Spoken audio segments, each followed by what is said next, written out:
am the architect of my destiny. In war, I am the instrument of my fate.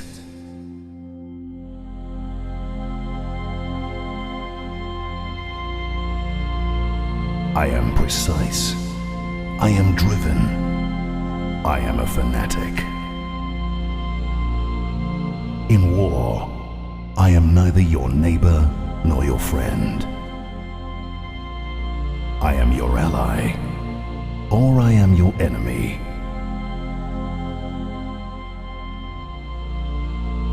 And once the trenches have been filled, the fog has cleared, and the rumble of warfare has turned to whispers.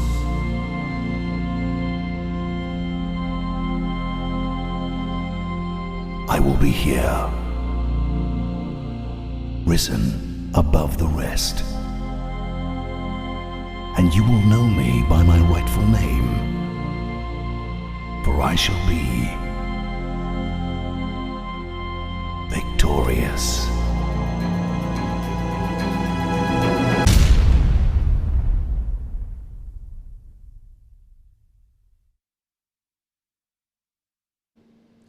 Welcome back, ladies and gentlemen, to our live stream of the Dota 2 Telkom DGL Masters here at Ster-Kinekor head offices in Johannesburg.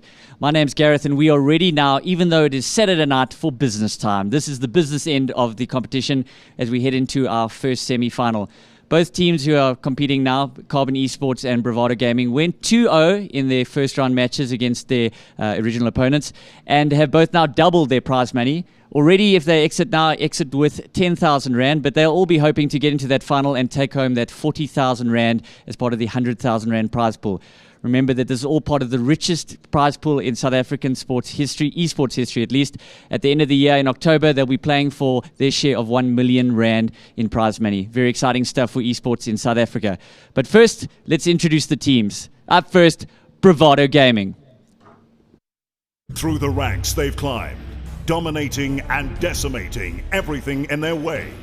As a team in Counter-Strike Global Offensive, they claimed their first Telkom Digital Gaming Championship in 2013, their second in 2014, and held the title for their third consecutive year in 2015, a record fifth time in their history. The success of their Counter-Strike division is unparalleled locally, and with leading teams in Call of Duty, Battlefield, and Dota 2. This is clan leader Andreas Sent Haji Pascali, and they are Bravado Gaming.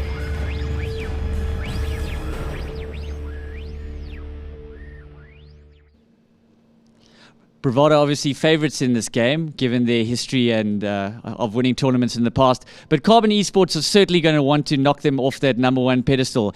And with White Rabbit Gaming captain Shadawi giving them the thumbs up and reckoning that it's going to be a 2-0 in favour of Carbon eSports, let's see what they can do. Welcoming up now, Carbon eSports.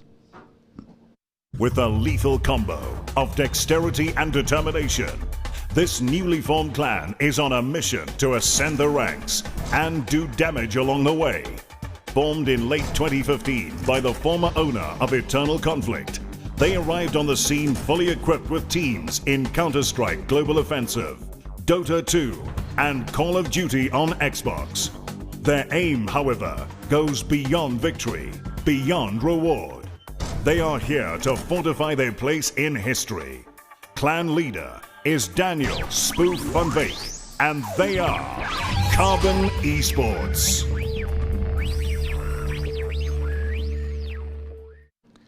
Without a doubt, this is going to be an awesome matchup, and I look forward to some great Dota 2 action. But to give you more insight than I can provide, let's go back to our highly insightful panel. Over to you, Richard. Thanks very much, Gareth, and welcome to the panel, as I'm once again joined by Devin, but luckily today we've got a special guest in the form of Robert Yule, aka Bob Yules from APG. Welcome to the panel, Bob. Thank you very much for having me. Yeah, I think if I may, I'd just like to point out that this gentleman, of course, if you missed some of the other games, was MVP in the previous matches with some excellent support play, particularly on the IO, excellent stuff, and certainly somebody that I think opinion should be completely revered in totality. Bob, support Viper. It is a thing. It is definitely a thing. That's right, lads. and ladies, you heard it here first. And apparently also a Centaur war runner? Support Centaur. My team doesn't allow me to execute these strats effectively, but I believe Iron Talent Viper, Iron Talent Centaur, it's coming. There we go. Don't feel bad. My team also does not feel strongly about my suggestion, but they just haven't come around yet. Well, you heard it here first, ladies and gentlemen. Support Viper going to be a thing. But back to the Dota 2 at hand, we've got a hell of a best of 3 coming our way in the form of Bravado Gaming versus Carbon. Bob, give us a little bit of insights into what you think about these two teams. Well, when I first saw the draw for the teams and I saw that they're in the same bracket, this was definitely, one of my best games I wanted to watch. Yeah. And for me, BVD are definitely favourites coming in, although I believe Carbon can definitely upset them if they want to. Okay. So anything you think that maybe Carbon could get right or to unhinge Bravado? Like any specific things they should target? Well, Carbon have been picking, they go between 3 core heroes. I think Mirana, Timbersaw, Void are their most picked core heroes. Yeah. And they usually put Whelp on almost a self-sustaining safe lane, while Scant gets to do Scant things running around the map, and Medeus gets to, stack camps and just be that necessary lane support for his team. Yeah. What BVD can do to upset this, possibly, upset the laning phase a bit. We've seen heroes like Bounty Hunter, Ricky, on Odu especially, causing heavy amounts of lane pressure and just disrupting Carbon's passive early game, which I think is going to be, pretty big this game. It's actually pretty interesting. Sorry, but it's really interesting you say that, because I think one of the things we've noticed is that perhaps the Bravado laning stage hasn't been as good as it once was, and hearing it from literally one of South Africa's best is pretty interesting to see that might be like a hinge moment. So perhaps that bodes well for Carbon. Maybe that's like the chink in the Bravado armor at the moment, and maybe that's what Carbon can sort of exploit. Well, I think both teams at the moment, having watched the series yesterday, Carbon had a pretty disastrous start in both of their early games against Damage Control, which they were favored in that matchup and did manage to win. But Damage Control gave them a hell of a run, and I reckon if either team brings that kind of pressure, as you said, both value those kind of vision heroes like Beastmaster, Bounty Hunter, Ricky, that very highly. I expect to see at least one of those 3 in the series at some point. If they can bring that pressure, then they can start to fall apart. Scant yesterday, having watched that series, didn't actually seem to be playing to his full potential. Yeah, and it's actually, it's really interesting you say that. I spoke to Scant outside, and I literally offered to him, I can say this in a nicer way, and he was like, this is this because this is the way I see it. And he literally said that he's recovering from feeling unwell recently, and he didn't actually blame that on it, but he just mentioned that to me. He felt that he played poorly, and he was the reason that the first game they had in this tournament was as competitive as it was. He felt that he was literally at fault, and he's feeling better. Their team looks pretty motivated and confident. So, I think that the first series might not be a true reflection on the Carbon strength. Bob, we've seen Draw Ranger be used to very good effect so far this tournament. Both teams are also very comfortable in it. Do you actually think we'll end up seeing a Draw Ranger this series? I think Carbon are going to ban Draw Ranger. I know BVD have been playing a lot the past 2 weeks. Yeah. And Drow is just one of those heroes that you think, it's a 25-minute hero, but it's actually not. With the new Ags, Maelstrom build, the DPS late games, it's just insane. Yeah. And it's just what Drow does in the early game, with all your lanes, with all your heroes, the right click is just it's too much to deal with. And the snowball effect is too big. And I don't think it's something Carbon are going to give BVD. Fair enough. So I think it's going to be banned. Yeah. Yeah. But obviously, with the draw ban, there's going to leave some extra heroes in the pool to play with, and it's definitely going to be interesting to see what happens. I wouldn't be surprised if Carbon Carbon are definitely the dark horse, because they haven't really been playing that much. Local Dota of late. I've managed to see one or two of some scrims, but they've been very quiet. Do you think we might see a pocket strat? Speaking yesterday in an interview, they did say that they were ready and prepared for Bravado. Yeah, it's interesting you say that because, as you mentioned, Dark Horses, they've actually recently had a roster change. I sort of feel like after the IO performance of this man next to me, they might be regretting it a little bit. But certainly there's so much unknown about them. And you kind of ask yourself, pocket strats aren't necessarily playing a sort of odd hero. Like we saw like the WOG Ogre come out, right?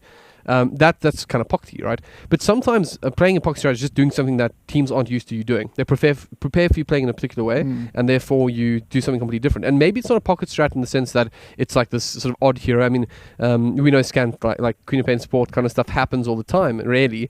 But that's not necessarily pockety, but at the same time, in the sense that they do it, right? That's like common for them. Yeah. But because it's so rare that we see them, man, every game could be a pocket strat. And just speaking about the pocket strats, let's see what Bravado Gaming actually had to say in an interview a little bit earlier today.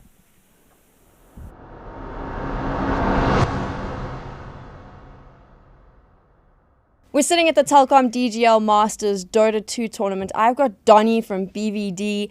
You're about to play Carbon in the semi-finals. What do you rate on your chances? About 60-40, got a 40% chance to beat them.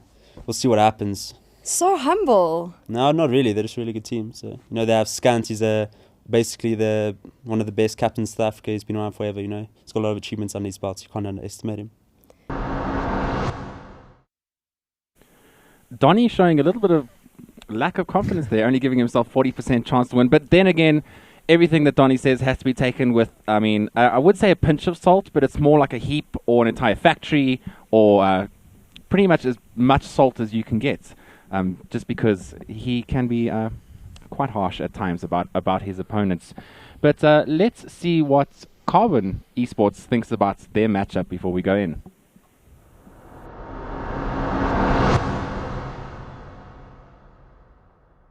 We're building up to the first semi-final of the Telkom DGL Masters Dota 2 tournament. I've got Mo Days from Carbon sitting next to me. You're going up against Bravado, one of the favorites. What do you think your chances are? We're feeling pretty good. I think the crowd favorite is probably Bravado, so perhaps there's a little more baggage on their side. We're just going into the fixture feeling good about our preparation. And do you think you have a chance to upset? Yeah, and I'm not so sure that even us winning would be considered a major upset. As you say, we've been doing well this year, and I don't think the South African scene is one where any of the top four teams beating like the team that's presumably at the top should be called an upset. Modeste being calm and collected as usual. I think I saw him smile once, but I might have been mistaken. Telkom DGL has many friends around the world, and of course we have one special friend coming to us in October. Luckily, he has sent us a message for the event this weekend, so let's see what he has to say. Welcome to the Telkom DGL Masters for Dota 2 at Ster-Kinekor. My name's Paul Red-Eye Challoner, and I was with you in January as the Masters launched in a blaze of glory. I'm glad to see that it has continued to raise the profile of esports in South Africa, and especially here on the international scene as well. I'm also thrilled to say that I'll be joining you for the Grand Finals in October, but until then, I'll be checking out your masterly moves via the live streaming that will be bringing us all of the action. Until then, all I have left to say is good luck and have fun. I'll see you in South Africa soon. Red Eye with a lovely message there, and personally, we can't wait to see and work with him in October. It looks like the match itself is almost ready to get underway. Carbon eSports with Bravado Emotion, our first semi-final. Now, Bob, you were actually a player for Carbon at the start of this year before moving over to APG. Sorry, it's getting late. Yes. Moving on a lot, eh? I mean, yeah. First to APG, now to WG. He's just all over the show. It's my dream to play with Santo. Santo, if you're I'm sure, listening. I'm sure Santo will be happy to hear that as well. Potential support duo if you ever, decide to change things Santo around. Bob Yules, it's frightening. God. I think we've been a little bit cruel to another sport player who's also actually pretty good, but why not? Hey, I'm a Schlinks fan. I saw that Kunkel today. It was a beautiful thing. You actually described yourself as the Schlinks of the music world. Schlinks. Well, to be fair, Devin asked me to compare myself as a musician to a Dota player, and I said Schlinks is probably my best because he's always just around, causing nonsense, for lack of a better word. But as I said, you played for Carbon and have played with many of these players before. How do you think their mental state is going into a match like this? I think they're pretty stable. They'll have a set game plan and they'll probably stick to it. Scans will keep them in line. Yeah. Depending on what they pick though, I'm pretty interested to see their offlane hero, because I know personally playing as support, Darren or Laka is, from a support point of view in the laning phase, he's probably one of the hardest offlaners to play against. Okay. He's very sneaky, uses the fog very well, yeah, and he trades very efficiently. So I think that's a crucial area where they'll look to capitalize on. I mean, Chelsea and Donny, their offlane players are key, in always key in their strategies. But I mean, having watched the games yesterday, I feel like it was a tale of the supports at the end of the day, especially for Bravado. I mean, Odu and Habibi just doing incredible amounts of work and getting kills that honestly they probably shouldn't have gotten in that series. I seem to remember a certain exchange up above the T1 tower on the Dire. Do you feel like it's going to be down to the supports? I mean, vision is so key at the moment. Why ask me when you have this man? Well, as a support player, yeah, vision is obviously very key. We've seen Carbon run, Night Stalker, Beastmaster a lot. Yeah. Then again, BVD play the vision game very well. So if they get heroes like Ricky, Bounty Hunter, we most likely see them pick up a Nature's Prophet as well. Yeah. So sort of abuse the track and the map control very well. And they just seem to you playing oh, there's a Nature's Prophet. Next thing you know, the whole team's on top of you. Yeah. And you've got nowhere to go that's around you.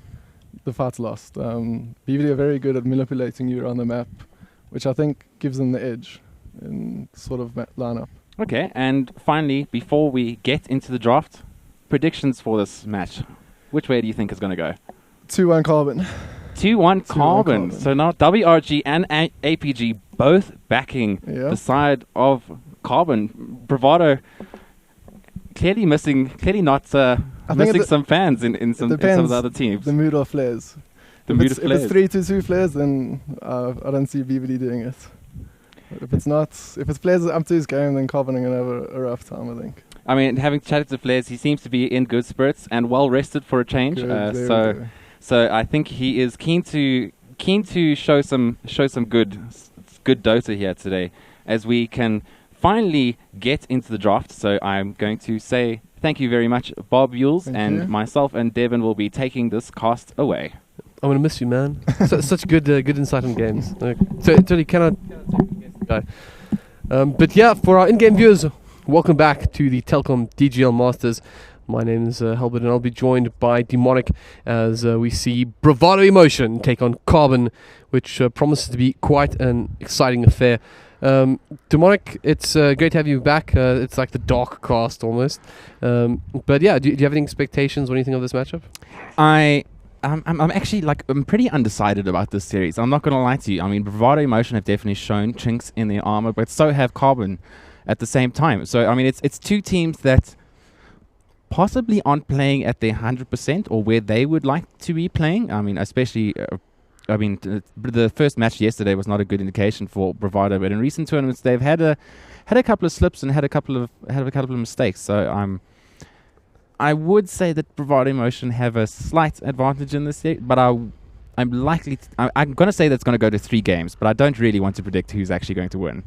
Well, I can predict something that's great. We'll have a real wonderful Dota because the Drow Ranger is gone and nothing makes me happier. And instead of a Drow Ranger, first we'll get one of the most entertaining offlaners potentially in the Slaughter being picked up. I mean, I'm very interested to see if this is indeed an offlane hero for Laka. It could be very interesting to see if he can give the same sort of performance that one of his counterparts from WG does. I mean, Doms has almost set a precedent of what can be achieved on that particular hero, and do you think he can impress us as much? Yeah, I mean, Slardar is actually one of my favorite heroes in the meta at the moment. The change for his Slithering Crusher physical damage has just improved him so much, and it's turned him into a brilliant offlane. Yeah, I mean, Offlane hero. the reality of the situation is that like sprint, for example, he's going through phasing. It's just one of those things that feels right, man. I think, like like the Spirit Bear, for example, in Syllabare, right? You often have to get like phase boots because you want to deal with that sort of stuff. Yeah.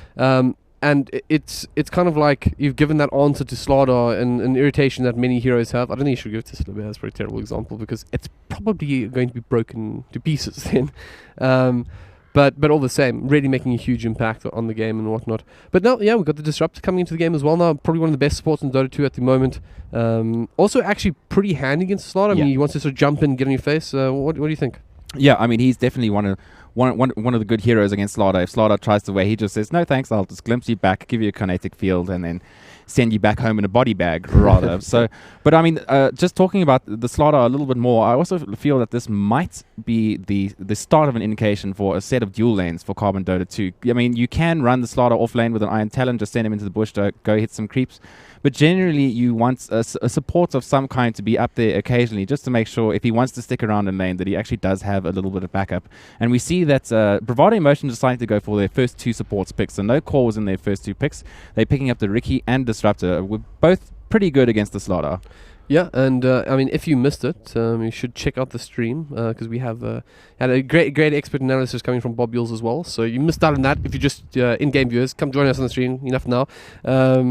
But he actually mentioned that he felt that Ricky could be like quite a linchpin in the Bravado offensive here, something that could really disrupt the laning phase for Carbon, which was effectively what like Carbon want to do. They want to target that laning phase and whatnot. So like a really big pickup here. But talking about supports, I mean, there's another man who has some interesting picks. We've seen some very interesting picks coming from him. Perhaps you could suggest some of the heroes that our good old friend Scand likes. I wouldn't be surprised to see an Elder Titan picked up here. It was left through the first ban of Drast, and it's proven to be an extremely powerful hero. But we actually get to see the Winter Wyvern, another probably. It's a hero that counters a Drow strat. He's really good against the Drow and Terrorblade, actually, both of which they're first banned. So it's quite an interesting pickup from them. Maybe deciding that blue is the theme for this game, since Carbon is blue after all. And so is Bravado. I mean, it's blue versus blue here. I mean, I guess Ricky's kind of purplish, but on our display on our observer screen, it's definitely blue. So we're gonna go with that. It's actually pretty interesting. I mean, that does mean there's one like really menacing thing that can occur from this. If you see like a Winter Wyvern picking up a Blink Dagger in some point in the game, or even a 4-staff, a Slardar catches 2 people out, man, that is really devastating. And often, when the Slardar gets that sort of initiation, players rush towards its center, trying to find that opportunity to bail out their friends or turn the fight around. And should that happen, should Bravado make that mistake, which I guess is a little bit questionable. I mean, I think that they're quite a well-versed side, but in the heat of the moment, you never know, and then you're walking straight into that Winter's Curse, and it's good night, sweet prince to whoever is inside there.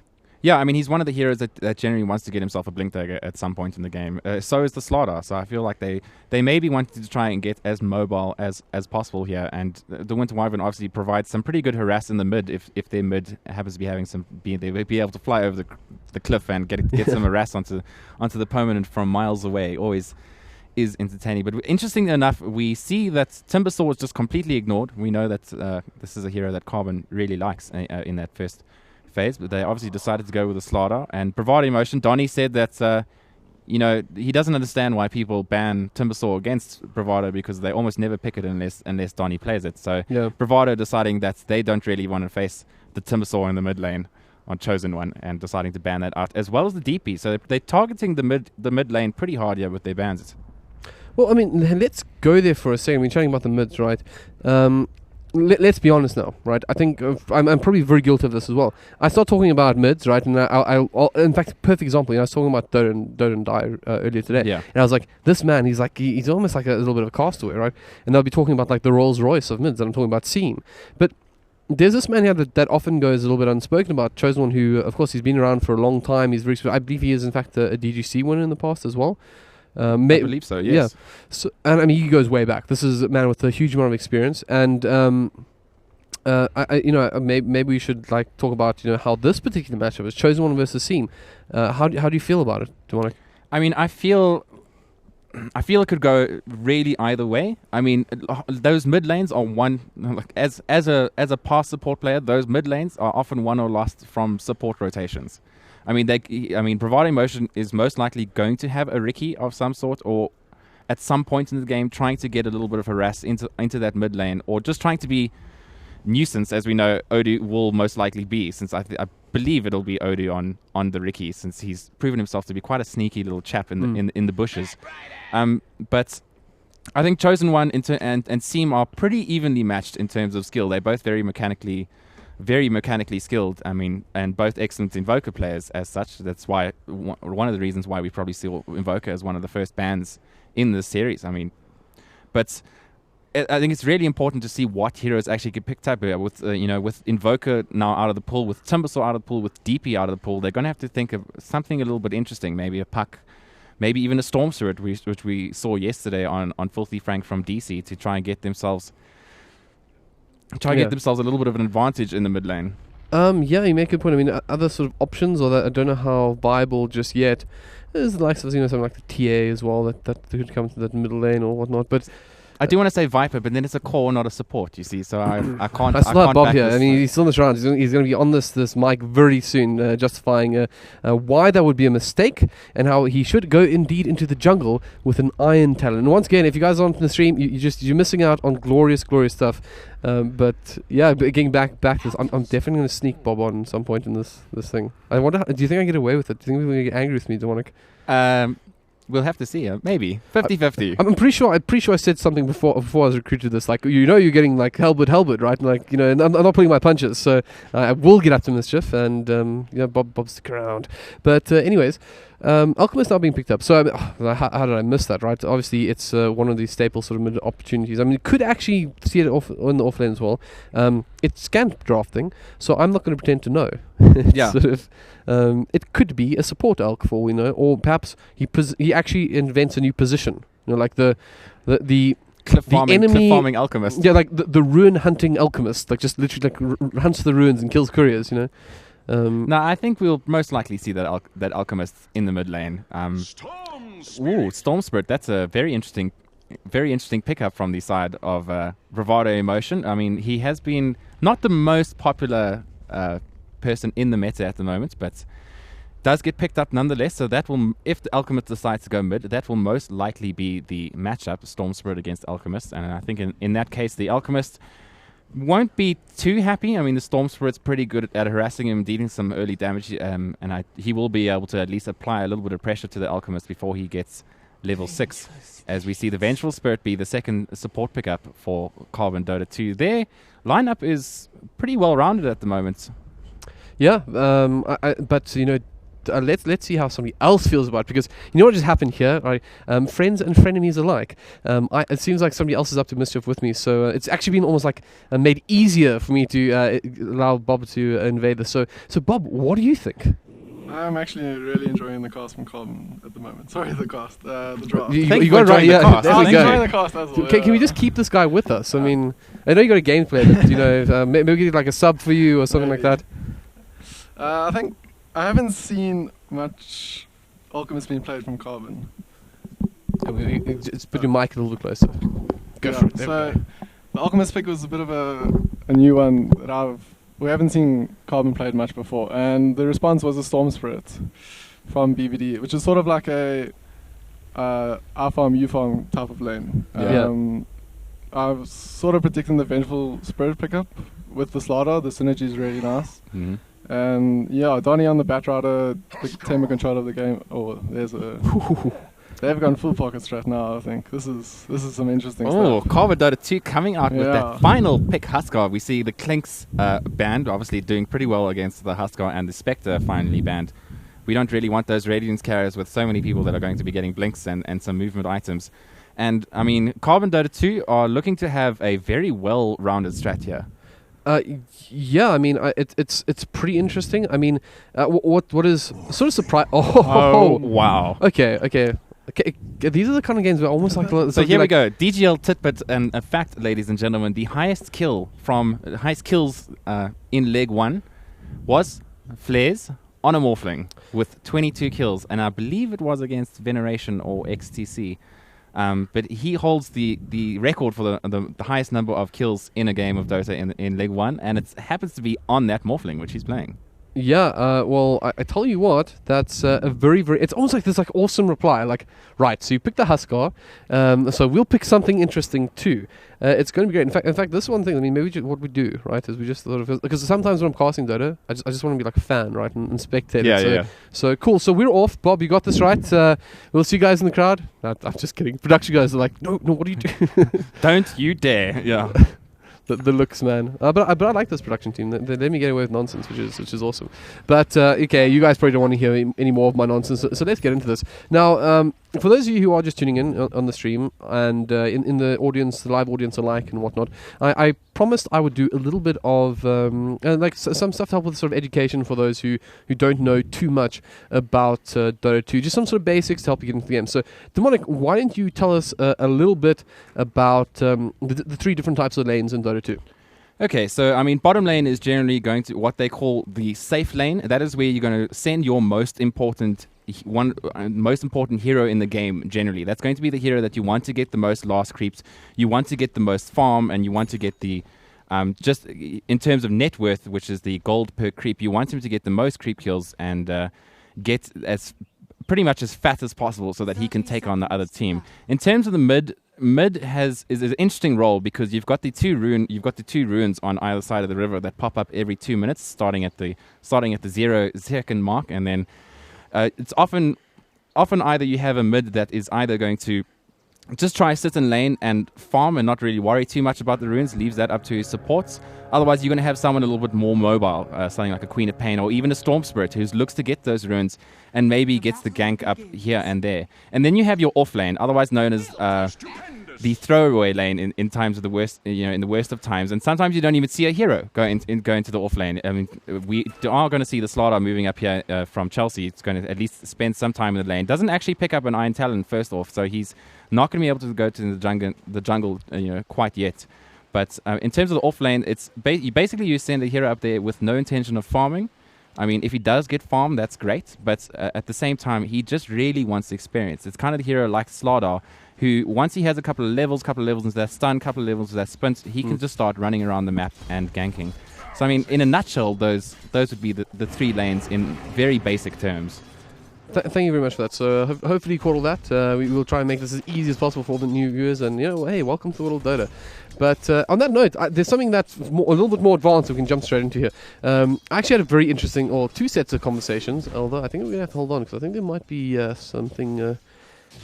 well, let's just keep an eye on it. So okay, there's one last thing. This is a live event, obviously, so we're going to be a little bit discreet about some things that are going on. So I hope you will excuse us, but we'll keep the camera pattern on it so you can see what a mischief might be happening or might not be happening. And towards the middle lane, you see the Scant, Vengeful Spirit, and Seam having a little bit of a tussle. Odu's also in this round, gets for a couple of hits, but Chosen One also going to reply with a couple of right clicks just to help out his buddy, make sure he doesn't get brought down. Yeah, and 8 stacks actually managed to get up on Whelp from the Bat Rider, but he managed to get it off. So Noob doing pretty well here. He's almost got his level 3 and is looking to get pretty good experience here. He's got 3 creep kills in the bag and feeling pretty confident. Chelsea, on the other hand, also doing pretty well in this off lane. Managed to get that level 2, but I feel like he's going to have a pretty tough time against here. And it looks like he might be going on. Habibi and Flares throw up the kinetic field. Chelsea might be in a lot of trouble here. Chelsea decides to throw the Slytherin Crush. Beautiful crush to get both, but is it going to be too late? The wave comes in. One last hit. Is it going to be the first blood? And he goes down. Flares getting that first kill, and he'll be happy. BBD will be happy with that, I'm sure. Yeah, and towards the mid lane, Odu actually up to some nonsense once more. Chosen One taking quite a beating from a hasted up Ricky, who can he get enough out of this? No, Scant going to be a good support, block off any further danger, but I don't think Chosen One appreciates that. Oh, and I was just about to say, we've been getting all the kills, but unfortunately do miss the Donnie in the offlane. Surprise, surprise, being a general menace. But that's actually what I wanted to chat about. Hold on, is this over? No, it's not. Scan comes in and manages to pick up the Bat Rider. But he's got to be careful because there's once again, just being so vicious with those runes and causing so much trouble. Can I talk now? Teams, really? So I was chatting a little bit about the Batrider to both Laka and Donnie actually, particularly about the build that Donnie, that Laka used in his matchup earlier today, or yesterday rather. Where he went into the ether lens and drums opposed to the blink dagger force staff, and what he said to me was effectively that it's actually a fairly common thing in the international scene at this point where it's all about the stats when you feel like you don't get the sort of the pick-offs right and whatnot. But at the same time, I spoke to Donnie afterwards, and he basically like he felt that perhaps there was actually a game where the blink dagger was the better choice. So here we have good old Donnie on that Batrider, and perhaps he'll try to almost put a stamp like this is how you play Batrider. So it'll be good to see how that all ends up. Yeah, a little cheeky little banter on how you play heroes. Or certainly, I'm pretty sure that he will go for a blink fairly early once getting up those tranquils. Because I mean, in terms of initiation, you until well, that thought of BB in the top lane, he's in a lot of trouble. Gets hit by that crush by Chelsea. Does have a little bit of support, but I don't think stand corrected. Odie comes in. This is all going to turn around. Habibi heals up. The stomp's good again, but it's not good enough. And Bravado pick up another nice kill there, 1-3. Habibi is so, I mean, he's a little bit of a magician there, just really surviving, after calling on a little bit of help from an Odu. Yeah, I mean, Habibi being the wizard that he usually is, manages to get himself to safety and pick up a kill there on the Slardar. The Slardar can't be feeling too good at the moment. Does have that Quelling Blade. Unfortunately, still no Iron Talon completed as of yet, so he is not going to feel too comfortable heading into the bush. He actually is heading up the mid lane here. I'm not sure if he's intent on trying to throw a gank, or it looks like there is some action happening in the mid lane. Scant is sitting invis, but he actually has been seen, and he might be in a little bit of trouble here. They're actually going in, the smoke goes down, and Scant finally finds himself invis, but worse for wear. As Chosen One now actually being in trouble. Seam is not going to stop hitting here. Beautiful crush coming out from Chelsea. Does get the hits onto Ovu, but Donnie has already come up here just to help his friends, and both BVD heroes are going to back away. So a nice little quick kill from them onto Scant, and they'll be, I mean, any kill on a Storm Spirit in the early game is good news. I believe, and to mention to all our lovely viewers out there, what you'll say is that Bravado will be happy with that. It's a bit of an ongoing joke. Bob, how are you feeling about the early game so far? I don't think it's going exactly how Carbon wanted it to go. Putting Donnie against a dual lane with the Batrider is obviously something Scans decided that he wanted to go with, helping out mid rather than your safe lane. The problem I see this game is usually when you have a Husker, you usually have an Oracle or a Dazzle with. Yeah. And the way Husker gets saved this game is that he gets eat by the Winter Wyvern, and in that way he's not outputting damage. Yeah. Which is foreseen to be a bit of a problem in the mid to late game if they get there. Oda's doing some nice work. Habibi's baiting. He's just doing Habibi things. And the mid lane probably going towards BVD's favor. I would say, Seam farming very nicely on the Storm Spirit. As we see, Chosen One might be in a little bit of trouble now. Seam does have that level 6. He is out of mana here, and he's going to get brought back by Habibi and killed. Is he going to be able to get away safely? The two supports are here. Seam takes quite a bit of damage from that Arctic Burn, as I feel like he's just going to be safe and sound, does the bottle up, and is going to be just fine. So another kill onto the Storm Spirit, and it's also worth noting that both the Storm Spirit and Morphling at the moment sitting at top of that CS board. Yeah, I mean, that's pretty much where you want to be. Oh, hold that thought, because Seam once again going quite deep against Stand here. I stand corrected. I feel like I'm saying that a lot today, but that was enough damage, and managed to pick off a nice kill there on Scan pretty cheaply in the end, and pretty cheeky in the end as well. I think that Bravado are starting to pull ahead quite nicely in these early stages. They did lose their bottom tower, which is obviously a problem that Carbon don't currently have. So I think the gold graph will probably be a little bit more kind, and we'll check that in a moment though. But otherwise, I mean, things just seem to go generally quite well. I mean, the Batrider, as we speak, he's found quite a bit of space, got a decent amount of CS up and whatnot, and it's really only the Husker that's featuring in the sort of top echelons, if you will, of last sitting at the moment.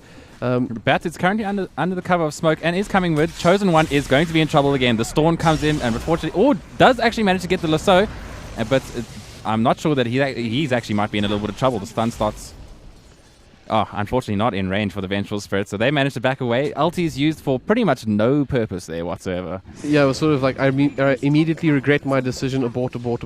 Yeah. But it could have gone a lot worse. I mean, there was a very good response from Carbon, brought a couple of guys into this fray just to make sure that there was enough support to help them out.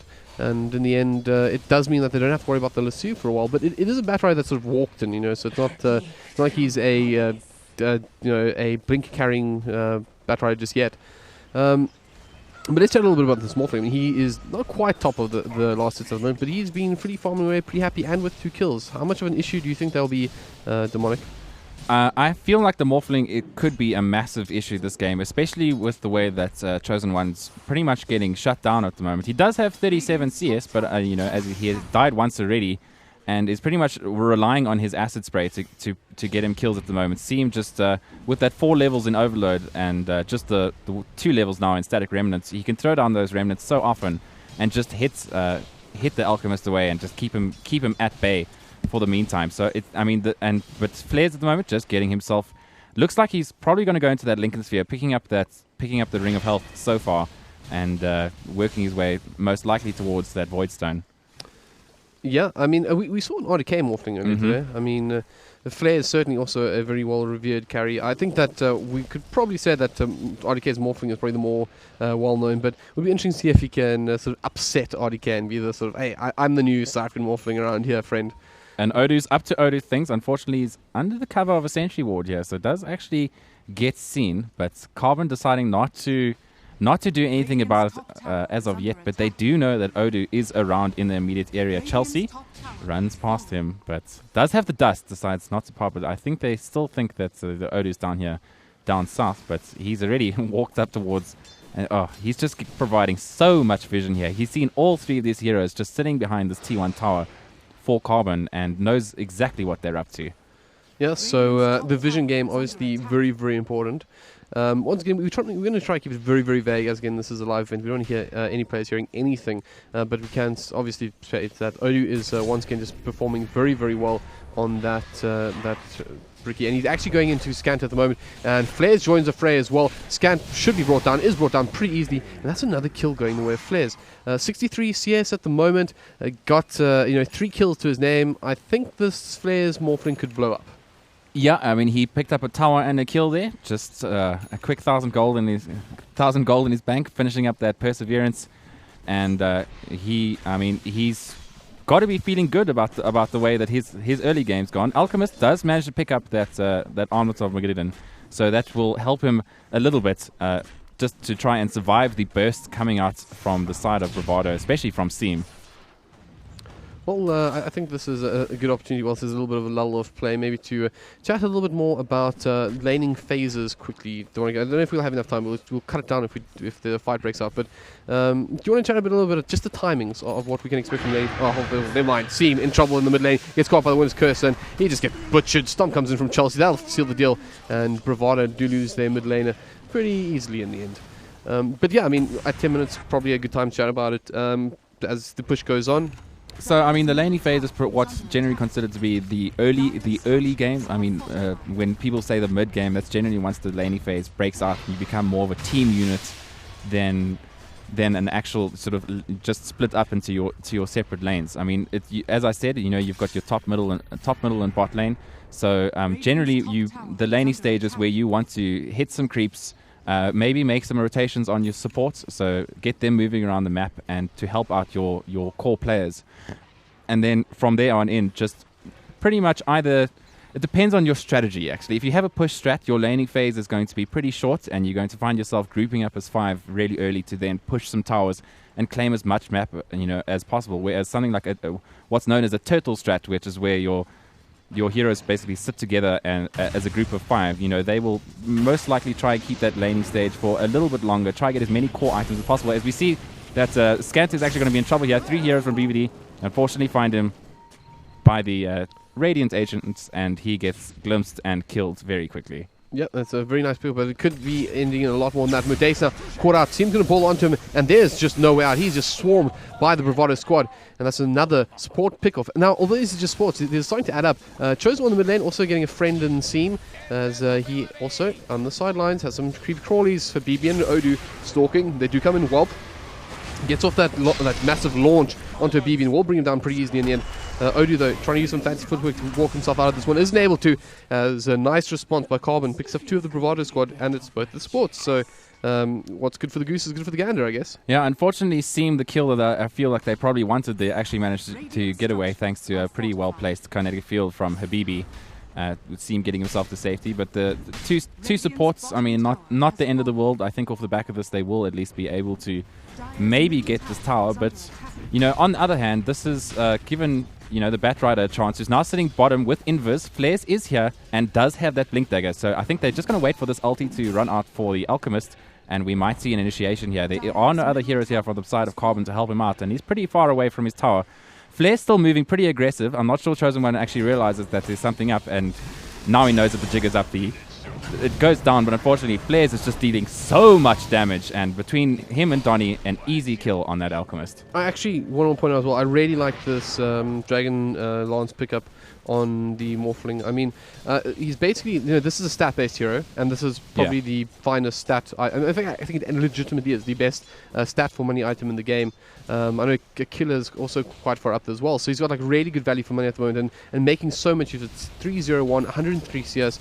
It's starting to become, you know, more and more of a problem for the Carbon squad as the game progresses. And once again, I think Odu has also played a fantastic game, just getting so much information out to his squad, to where exactly everybody is and whatnot. But let's take a quick peek at the actual XP and gold graph just to get a better idea. Oh, no. Guess what's up? Boom. One more. There we go. Oh. Goodbye, Chuckles. Odu up to Odu things. Yeah, Chuckles goes down. I mean, I don't know why. I mean, I said I don't like watching birds die, but Chuckles not so much. I mean, that was fine. It didn't bother me at all. I bought Chuckles immediately after it came out, and he's still to my day one of the favorite couriers. So to see him die is a sad loss. But it looks like Flares is just going to sit and hit this tower. I mean, he does have Odu around here on the back, just watching the two heroes, Chelsea and Scant, from the side of Carbon. Odu now knows something up as Scant manages to get an auto attack. Probably a mistake from him there as they drop another sentry, but Odu's already out. The pings go off, but he's backing himself to safety. And with Flares and the Disruptor sitting in the background, I feel... Oh! Chelsea goes down. Flares dealing so much damage as Odu finds himself once again in the safety of the trees, and they're just going to back away, happy with a kill, and they're going to walk straight out, using the replicate to go back into the bush and find even more farm. Yep. Oh, hold on. Could we see some more some mischief occurring here? Odu going to back off. 15-minute Bloodstone on that Storm Spirit, which is frightening to say the least. Yeah, I mean, wowzers. I think now's a good time. Let's tag in Mr. Bobby once more. What's your recommendation? Like, if you want to really crush on a Storm Spirit, what timing do you think you should get in your Bloodstone, and is it the right item? Well, as a Storm Spirit mainer myself, no, definitely not. I would say, well, before 20 minutes is ideal, right? But he's gone for 15. I mean, they've been abusing the Ricky so much. The BVD have just got the vision game. Storm's been zipping just on the vision that Ricky's giving, and it's been pretty incredible. He's just scouting heroes non-stop. Like, he's just giving, like right now, he's giving his team so much information. Yeah, because I mean... he's always scouting Scant and the supports. And just when you think you know what side he's actually on, he just slips over to the other side. He's such a sneaky little devil, as he's just keeping a constant tabs on this team. And obviously some beautiful warding coming out from Bravado themselves. They've got the ward sitting up in the top lane. They've got the ward sitting in the Radiant jungle. And they have pretty much all the vision and awareness that they need to know what's happening with Carbon. As Flares just pushes himself into the mid lane, and I feel they might be able to pressure this tower fairly quickly. Oh, smoke coming out from BBD. They also seem to want to take a fight here, but Carbon looks to be ready. They've got so many sentries, just trying to look and trying to find Odu before the fight actually starts. Yeah, the Flares morphing is on the front lines, trying to put some damage on the tower, but Seeing goes in, he gets caught up by the Winter's Curse as well, and Acid Spray also pretty much bother him even further, but Seeing up on the high ground, catches that Chosen One. Can they bring him out? Tricks of Trade used, does quite a bit of damage, disrupts the ulti on the sideline as well, as Chosen One gets lower and lower, finally brought down, and it's just the one pick off so far. Can they find anything else? Scant very, very low on the sidelines, but down below, Donny gets blown apart by the Carbon squad as Flares goes mano-mano versus a couple. Goes deep in, picks up the Slaughter as well. You see that Winter's Embrace though, trying to help out, but it's going to become the death of the Huskar, and that's going to be a 5-for-1 team wipe. Bravado Gaming doesn't get much better than that. 5-16. Absolutely stunning stuff from the Bravado squad, and the time to pick up their prizes as they go towards the mid lane and earn some real estate, push some towers, and just bring that gold lead and experience lead even further ahead. Just beautiful Dota from Bravado. Habibi's disruptor ulti sitting right here. The poor Alchemist wanted to run to his team, but unfortunately had to do so the long way around, which gave him just enough time to slaughter the rest of the team. I mean, Donny perhaps a bit brave brinking behind the T2 tower up top, but he may have died, but unfortunately, it was the juice was worth the squeeze, to quote the Girl Next Door movie. So Bob, do you think that would have gone better for Carbon had they had a support Viper? Viper definitely could have tanked much more than the Alchemist did, even though, I mean, Max Nethertoxin. Will we ever hear the end of the support Viper? Yeah, it's kind of just memed up for this event, Demonic, don't worry. I mean, it just shows you how far ahead BVD at the moment. The laning stage went almost as planned for them. Flares free farm. Dragonlance pickup is really nice. You see Carbon trying to make a response here though with the smoke gang. Let's see what they can get out of this. Speak quietly. They do get the radiant scan. Oh shit. Sneaky. Yeah, but it looks like rotations are being made here. Bravado just farming up at the moment. We've got 2 sitting top. I mean, Flares got that actually has that Ghost Scepter, so going to be working towards that Et Blade very soon. And Odu things, man. Odu things. Oh, Donny things. Catching out Scan, putting him far away, but there's going to be a huge tussle breaking out any second. Donny gets caught up by the Magic Missile on Chelsea, hunting up the opposite number down. There's Warp on top as well. Good night, Sweet Prince. Donny takes first class flight straight back to the benches, thanks to the Carbon squad, who probably enjoyed that a little more than Donny did. Yeah, I think Donny saw the vengeful spirit and said, "Oh, look, free gold," without realizing that the entire Carbon team was sitting behind him. And Seam, just going a little bit ham here, is surrounded by 3 heroes of Carbon. The stun does go out. Are we going to see that the ulti does in fact go off, but Seam's just going to stand there. No one's around him to attack him. And that's pretty much the Winter's Curse wasted from the side of Carbon. And with that ulti down, we might see another push come here. They might, as they try to take more real estate. But there's not much real estate to be left, to be honest. I mean, Morphling taking that T2 top and continuing to push here. He doesn't seem to be afraid of anyone on the side of Carbon. So, Dominic, off that Winter's Embrace, that Winter's Curse was fluffed, how do you think Bravado would feel? I mean, I don't want to... I would say that they are feeling terrible. Really? We're going there? I just wanted to say something different, but this game is going spectacularly well. It's 6-16. I mean, you've got a 7-0 Morphling. You couldn't ask for stuff to be going much better in your game. So, I mean, to say that they're feeling terrible is obviously wrong. They're feeling probably pretty fantastic. Would you say perhaps they're feeling pretty good about it? Pretty satisfied with that set of affairs? I feel like they're winning the game. Really? Well, going to the XP and Gold Graph, what gives you that idea? 10,000 net worth advantage to Bravado at the moment, and the XP is also sitting at about 10,000, so they're having a fantastic go of it at the moment. And I will say one thing though, I mean, we've seen Carbon go up against a very powerful side, must be said. We're 21 minutes and they are obviously behind, and it hasn't looked great, 6 for 16 and whatnot, but there have been some positive signs from the squad of Carbon. I don't think this is... I think basically I would say that Scan pretty much called right. I think this is a better performance than they had against in the previous round against, was it Flipside DC? I always forget. It was against DC that they played yesterday, almost losing their first game. But I mean, it's also, I mean, their cores are still getting up items. I mean, the Dragon Lance and Armlet now finished on the Huskar as he's beginning to build towards his next item. We have Radiance on the Alchemist with an Armlet and Boots of Travel. So I mean, he's filling up his item slots pretty nicely. Maybe thinking about that Manta style to get that rat going in full. Manta style Octarine core just to get the rat going in full momentum. So they definitely have answers. If Bravado decide to try and group up, they do have a pretty good pretty good rats. And I imagine if they get another item, maybe one more item on the Huskar, that he can maybe begin to fight that Morphling. But that Morphling, she's big. Yeah, see, here's the thing. And she has an F-blade. Man. So this is what I wanted to point out for those who did not notice. I do have the goal per minute stat down at the moment, and Morphling has a higher goal per minute than the Alchemist. That's just not where you want to be. I mean, I think... hold the thought, because we're going to have another fight breaking out here. Seam charging in, catches out. Oh, he gets caught out. Goodbye. No, almost free, but not. And now it's Donny's turn, trying to get out there. Swap back by Scan.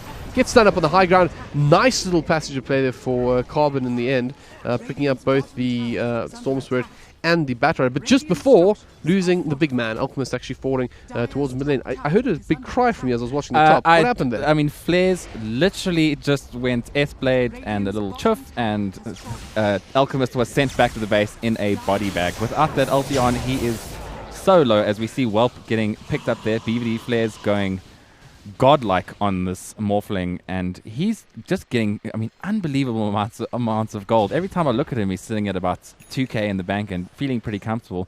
But I think it's important that they at least got that Storm Spirit skill, and getting those charges off of that Bloodstone is really important, and can also cripple the Storm Spirits if they manage to kill him enough times. So I mean, pretty good rotation for them, but I don't feel like they're going to be too happy with the Alchemist going down to a solo Morphling there. Yeah, I mean, it's pretty scary stuff. I mean, look at the goal per minute again. I mean, I'm keeping this up because I think it's so relevant against an Alchemist at the point. 700 versus 615. You just can't expect that Alchemist can really go toe-to-toe with this Morphling at this point.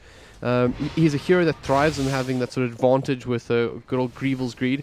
If you don't have it, this is crazy. Who do we miss this time? It's the Winter's Wave. And it's just so hard to keep track of this at the moment. I mean, that is pretty ridiculous. Flares is just demolishing people, and then his response is to, find work elsewhere on the map. And for the side of Carbon, it's like living under like constant like threat. You don't feel safe anywhere with Flares jumping around. You got the Storm Spirit jumping around, and if that's not enough for you, you have a bounty hunter Mez. I mean, it's just as good as Odu's bounty hunter, but you got the Ricky running around, and then you got the Bat Rider, and these are all just absolute hunters at the moment. And now, as you see, they're also running around with an Aegis, and Habibi is not exactly shy of putting someone in a terrible position either. So it's just, when you fall behind in this draft, I don't know how you get back, but perhaps Carbon know better than I do.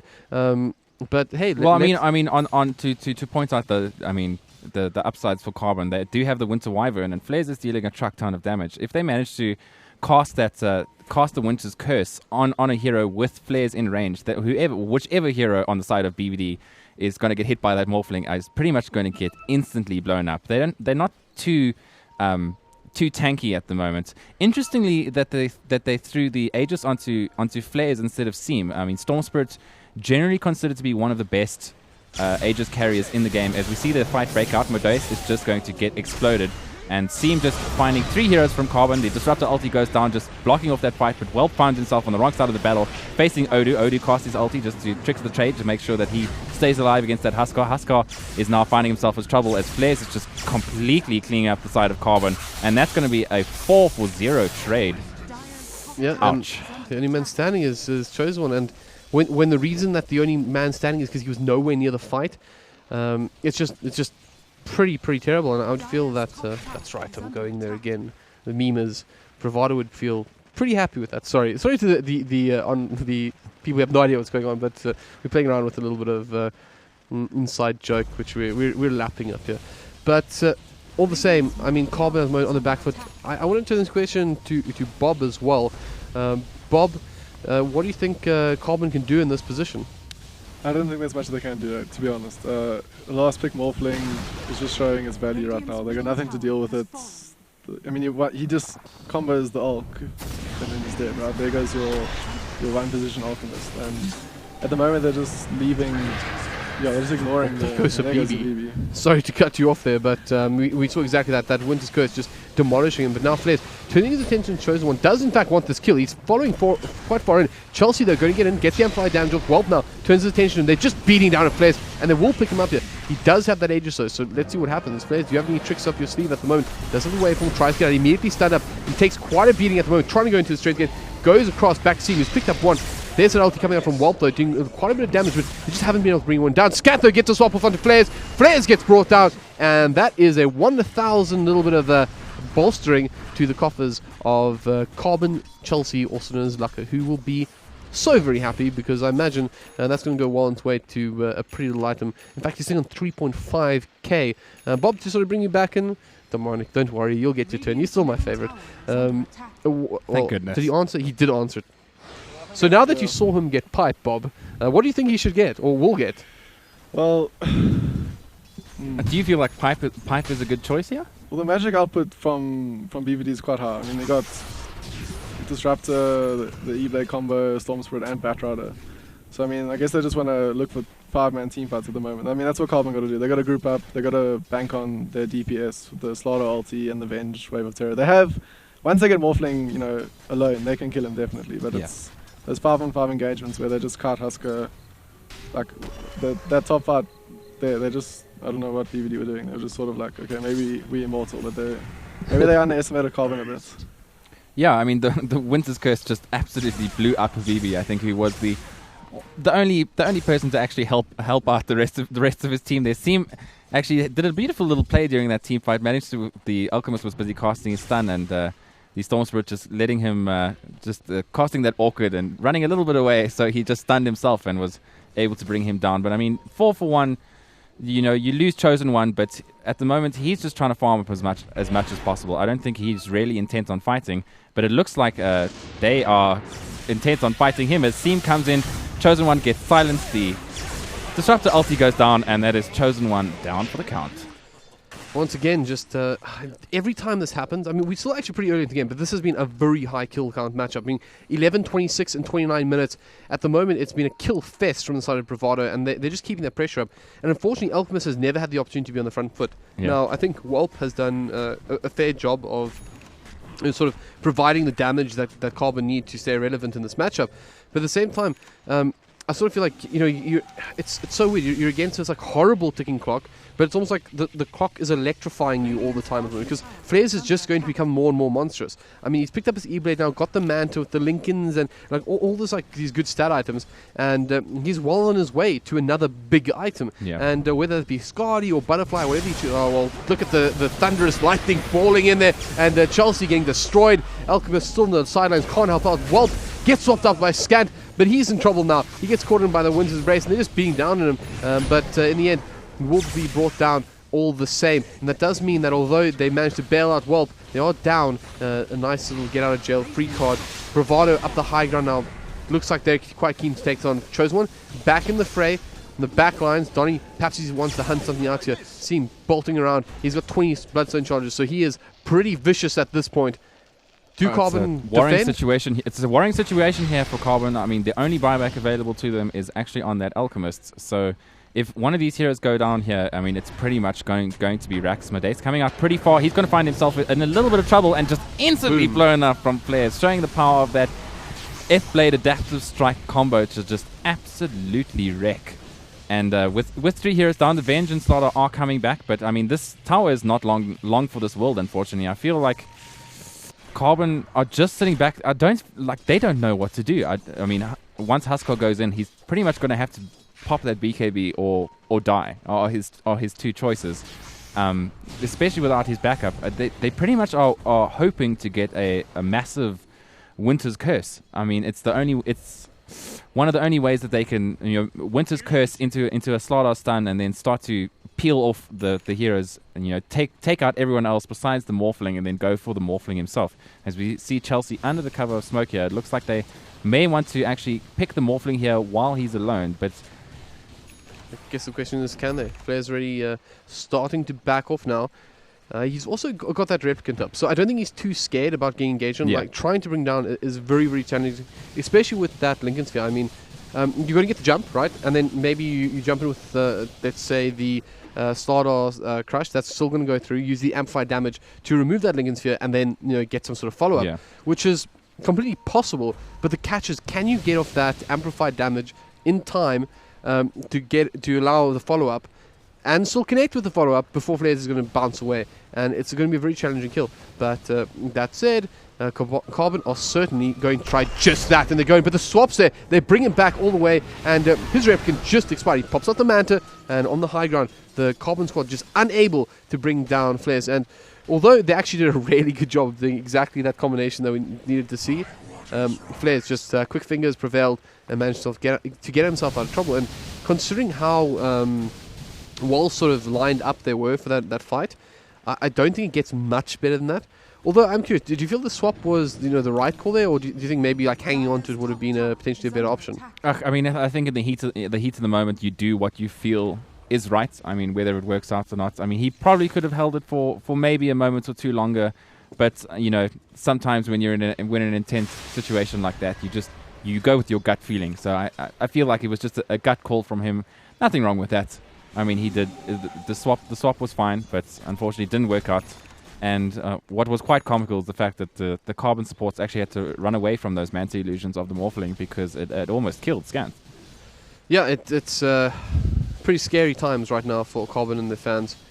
But the game is actually, I don't know, it's pretty weird because I feel that there's so much control in the Bravado lineup that it's likely that they can go high ground. I mean, they've picked up all the other sort of towers around the map. It's all pretty much the Bravado land at this point.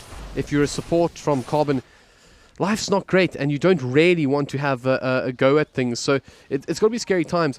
Carbon, though, they need to make something happen. They've got to find some sort of way in, and perhaps they have a plan up their sleeves right about now. But do they commit, I guess, is the question. Yeah, they now see that Rosh has, in fact, been taken by the Dire, and is going to pick up the Aegis. So he is extremely hard, not only extremely hard to kill, but has almost got his Bloodthorn completed, which is going to be crits, beautiful crits for that Morphling against any hero that gets silenced. And Scant is finding himself on the other side of town and just in a whole heap of trouble. He gets lassoed and killed. I wonder how Donnie feels about that. Like, Scant's not a very high priority target, right? But you want him dead because what he does do is he gets high priority targets out of danger, right? So Seam obviously goes in, expects support to be there, so immediately zips up, but then they sort of turn the Bat Rider onto him, who actually uses the lasso, which is a 35-second cooldown, which isn't crazy. I don't think they'll be too concerned about it. But at the same time, they would have loved to, pick up a bigger fish with that. I mean, the only hero that can actually stop the lasso happening from the side of Carbon is the swap from the Vengeful Spirit. So I mean, he's not the hero that you want to target, but I think Donnie's very happy just to pick up the kill. I mean, the ulti is just 10 seconds away, so he's almost ready to go again, and he's got BKB, forced off, and a Yules. Whelp is in trouble here. Chelsea was also finding himself on the wrong side. Actually does manage to get a blink off, but Donnie just following him behind him, and he's not long for this world. There's Odu, who's not too badly farmed himself, and now finds himself inside the enemy base. Seam zips in onto Modace, and is going to quickly bring him down as we see Seam. Oh, actually, Modace manages to get off the cold embrace and survive himself in the meantime. Meanwhile, the fight is happening on the other side, and the side of Carbon is just getting ripped apart. Alchemist doing what he can, does have that stun going, but unfortunately he's silenced at the moment, so might get stunned. Habibi very low, does actually manage to go down, but Chelsea did actually buy back here and is going to find himself in a whole bunch of trouble again as we see an ultra kill coming out from Flares. Whelp now in a lot of trouble with the Aegis does get used.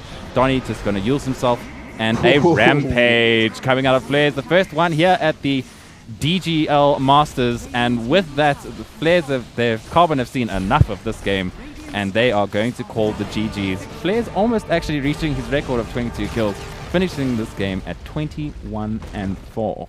Yeah, I mean, certainly something that I think Bravado will feel happy about. And excuse me, enough of my nonsense. I'll let this one go now, I promise. But yeah, I really do feel that Bravado is showing a huge amount of class, because it's not just that they won. It's not just that they won confidently. It's that when didn't they look like they weren't getting things right? Yeah. I can't recall a single moment. I think there was like one team fight where Carbon sort of showed some teeth and got a couple of kills, and it was like a 3-for-1 trade or something. But that happens, though. You expect that kind of trade-off happens, every now and then. Tell me, at what point did they really look under fire? It was just basically BVD. They picked a draft. They had certain heroes that needed to accomplish certain things, and those heroes did exactly that. Odu on the Ricky needed to provide vision and give insight into what the enemy team was doing, and he did that, ending in 5-2. I mean, the Carbon spent so much on wards and trying to find him, and yet they never managed to find him at all. As a support player, it's absolutely disaster playing against a Ricky. I Yeah. mean, the meme is what, get Ricky'd or something. It's just, as a support player, you either invest in the dust and the sentries and you hopefully catch the Ricky, but Odu, being as sly as he is, getting away with murder, and we mentioned in the stream beforehand, Odu will play those sort of vision heroes, and BVD will pick cores that abuse their vision. Storm Spirits, definitely. Yeah. Ricky providing the vision, Storm jumping a hero, getting a key pick off numerous times throughout the game. And even the Morphling Replicate just had one of his support heroes, or Odu, following around. As soon as Odu, found someone in the bush, suddenly there was a Morphling standing next to you, throwing his F-blade and spam into your face. And that's just never a nice situation to be in. No, it certainly is not. I mean, I think the scariest thing of an entire game is that you're behind. Like, I mean, when you have these catches, right? You have like one catch or two catches, right? It's a real problem because these guys are coming after you when you're trying to like find your way back in. But when you have so many heroes that are just capable of catching you and just ruining your life, when you have this good old Morphling that's able to literally two-shot your Winter Waven, and I think probably not far off two-shotting some of the cores as well. I watched an Alchemist get F-Blade Adaptive Strike. We both saw him go, and he just disappeared out of nowhere. Yeah, I mean, I actually remember that moment where I was watching a fight in top lane or something, and I sort of like clicked on the sort of area where there used to be a Alchemist. I was like, how on earth did that happen? And well, quickly is the answer. I feel is. As there was, I mean, you can't even react it. The Alchemist is not. He doesn't really want to build a BKB. There are better items for him on that hero. So I mean, he either had. I mean, you can Manta out of it, but it's not ideal either. So he didn't really have answers for that Morphling, and I feel like he didn't really know what to do. Do you feel like the Alchemist was actually a worthwhile pick here? I have an issue because they opened up with a. What is their Carbon's first pick? I think it was a. It was a slaughter. It was a slaughter. Yeah, so then Carbon responded with a disrupt and a Ricky, and then, BVD responded with a disrupt and a Ricky, and then Carbon picked the Winter Wyvern. So, for me, if you know you're going to be facing a Ricky applies lane pressure, usually in the mid lane. So usually you want to get a core which can sustain the Ricky, or who doesn't really care. Timbersaw was one of them. Timbersaw was available for the second pick, and he wasn't picked, but he was banned immediately by BVD in the next phase. Which I think, and then you pick an Alchemist who has 0 armor, 1 armor, and he gets abused by the Ricky mid, and Storm just free farmed and snowballed. Some pretty scary things. I mean, I wonder which do you find personally more. Have you seen any of the trailers that have been played yet? By the way, this will make far more sense to you if that's the case. I probably have the scary blind man. Which is scarier, right? And then the scary blind man. Was Bravado scarier or the scary blind man? No, the scary blind man wins. He horrifies me. I really don't want to. I really just. What is that movie? Don't Breathe, I believe it's called. Yeah. Was that not Holy what we just saw? Smokes, that man is horrifying. I just don't believe it, right? Because that was like the don't breathe because hey, so they can't hear you kind of thing. Yeah. But Bravado could just see you the whole time. I mean, there's just this nightmarish. Oh, he has red eyes. Have you seen his Ricky? It's literally like glaring at you. I just managed to like fixate. So like, I see you, Carbon, and I'm coming for you, and I have friends, much scarier friends. I mean. In that trailer, like that guy wasn't two-shotting people. He was sort of like stabbing them around, but it took him a while to bring somebody down. But he even had to shoot somebody, after dealing damage. I mean, Flares was just like bang, you're dead, friend. And to me, that is far more terrifying. So I don't even think Jack Reacher is going to be able to stand up against that stuff. I mean, as a side of BVD, you've got to be feeling confident going into match 2. Carbon Dota 2, they were not sure about. I mean, is the dark horse, but after that, they've got to be feeling confident for the rest of this series. Carbon Dota 2, they've got to pull themselves together and come back in game 2. Bob, how do you think they go about this? Do they pick up that Timbersaw in the first phase if it gets let through? Well, I feel like if you let Ricky through, you need a plan to deal with. You need cores that can sustain themselves in lane and not worry about a Ricky, or minimize his impact on the laning phase, group up and take objectives.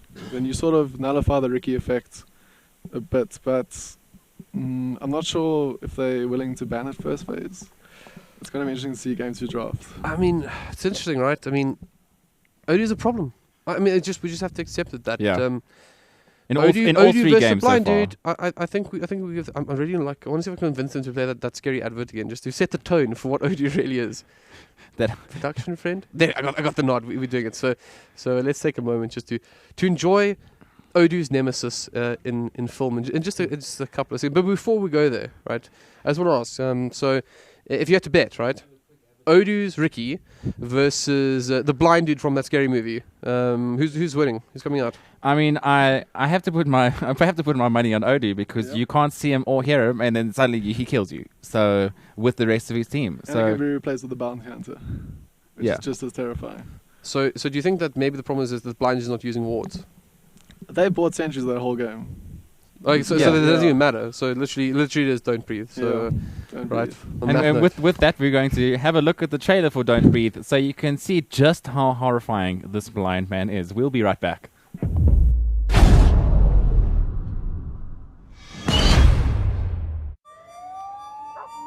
Your lips look sore.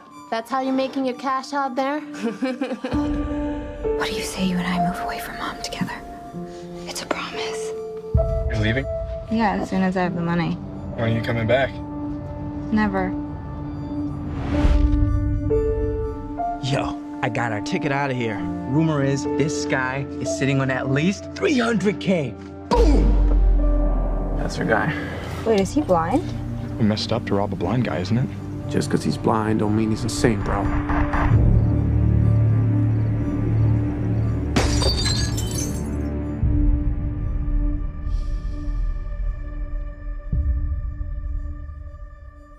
Guys, money's probably in there.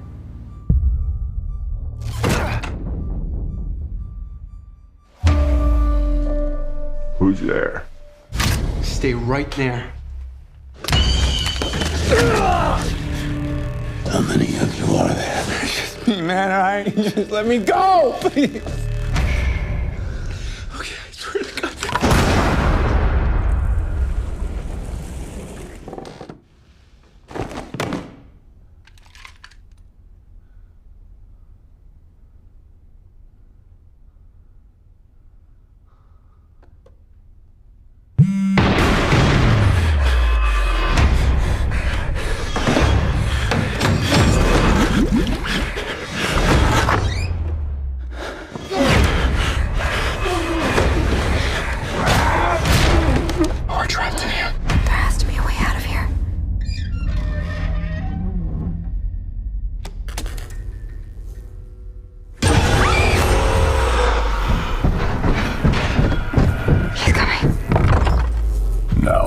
See what I see.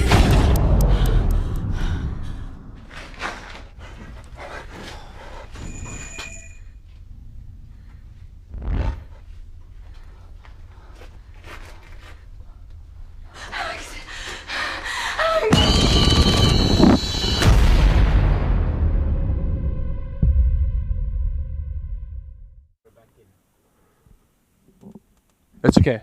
Is the blind man gone? Yeah. Odoo took care of him. Odoo took care of him. Thank goodness. Okay, fine. Fine. Everything's under control. We're back on the panel. Right. Everything's fine. What a horrifying trailer, and hopefully everyone's still in the cinema, still feeling okay. Yeah, thanks. Odoo got him. It was a close fight. He sort of whipped out his gun. Odoo used tricks of the trade and was just dodged the projectile, took the kill, excellent stuff. What a player! What a player! My heart was pounding. Oh man. And it looks like we are about to get underway for game number 2 here. I mean, BBD obviously in the driver's seat at the moment, leading the series 1-0, and just one game away from taking themselves to the grand finals and potentially doubling their prize money once again. For those of you watching at home and here on the stream, if you want to enter the Digital Gaming League with you and your friends, make sure to check out Digital Gaming League.co.za with all the information. We have a whole host of leagues, so no matter what you do, there's something for you and your friends, whether it be Hearthstone, Rocket League, which is a wonderful game that I love to play, and Shadowy and myself actually from WRG, who are both excellent Rocket League players. Yes, Penguin ZA, shout out to you. That I have said that I'm an excellent Rocket League player. And So there's from 1 players to 5 players. We've got all sorts of things to line. So make sure to check out the Digital Gaming League. And if you're in Cape Town, make sure to come and watch the finals at Cavendish, the shopping mall. The finals will be displayed in the Ster-Kinekor Theatre there, which is the first for South Africa, and I'm sure it's going to be an amazing event in Cape Town. As a Cape Townian, and as having lived very, very close to Cavendish, that's an amazing theatre, so I can't wait to see how it all goes down in Cape Town. I mean, if you want to check out what's happening in the news, make sure the gaming news around the world, make sure to go check out telkomgaming.co.za, where we have all the latest news from both the DGL and from around the world. We like to keep you sorry, I sort of jumped in a bit soon, but actually, like, I got to say, I do that. It's actually really useful. Just sort of like, what's going on? Oh, I'm involved in that. Good thing I checked. No, don't be ridiculous. They'll use reins. But yeah, sorry, you know what the best part of this entire thing was? Whilst these players just get ready, was that like we were actually like everyone's in this like awkward position for so long, waiting for the trailer to end, and everyone's like, okay, so I moved over, out of breath. It's great. Anyway, let me sort this out. I know, I actually physically held my breath. I'm a little bit short of breath. I know, and also because I had to climb underneath our studio desks to hide from the scary man. Yeah, and believe it or not, it actually looks a little bit different to this. Yeah, you'll never know what you'll never know what it actually looks like behind our green screen and all the various. Believe it or not, this is all different in real life. Bob Yules would never have guessed. Do I send some? We've actually photoshopped his face right here to make him even more attractive than he usually is.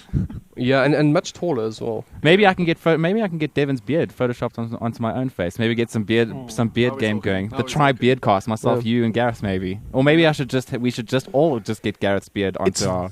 Very interesting because the reality is you know why Bravado are actually winning so convincingly. Because Oda has a beard.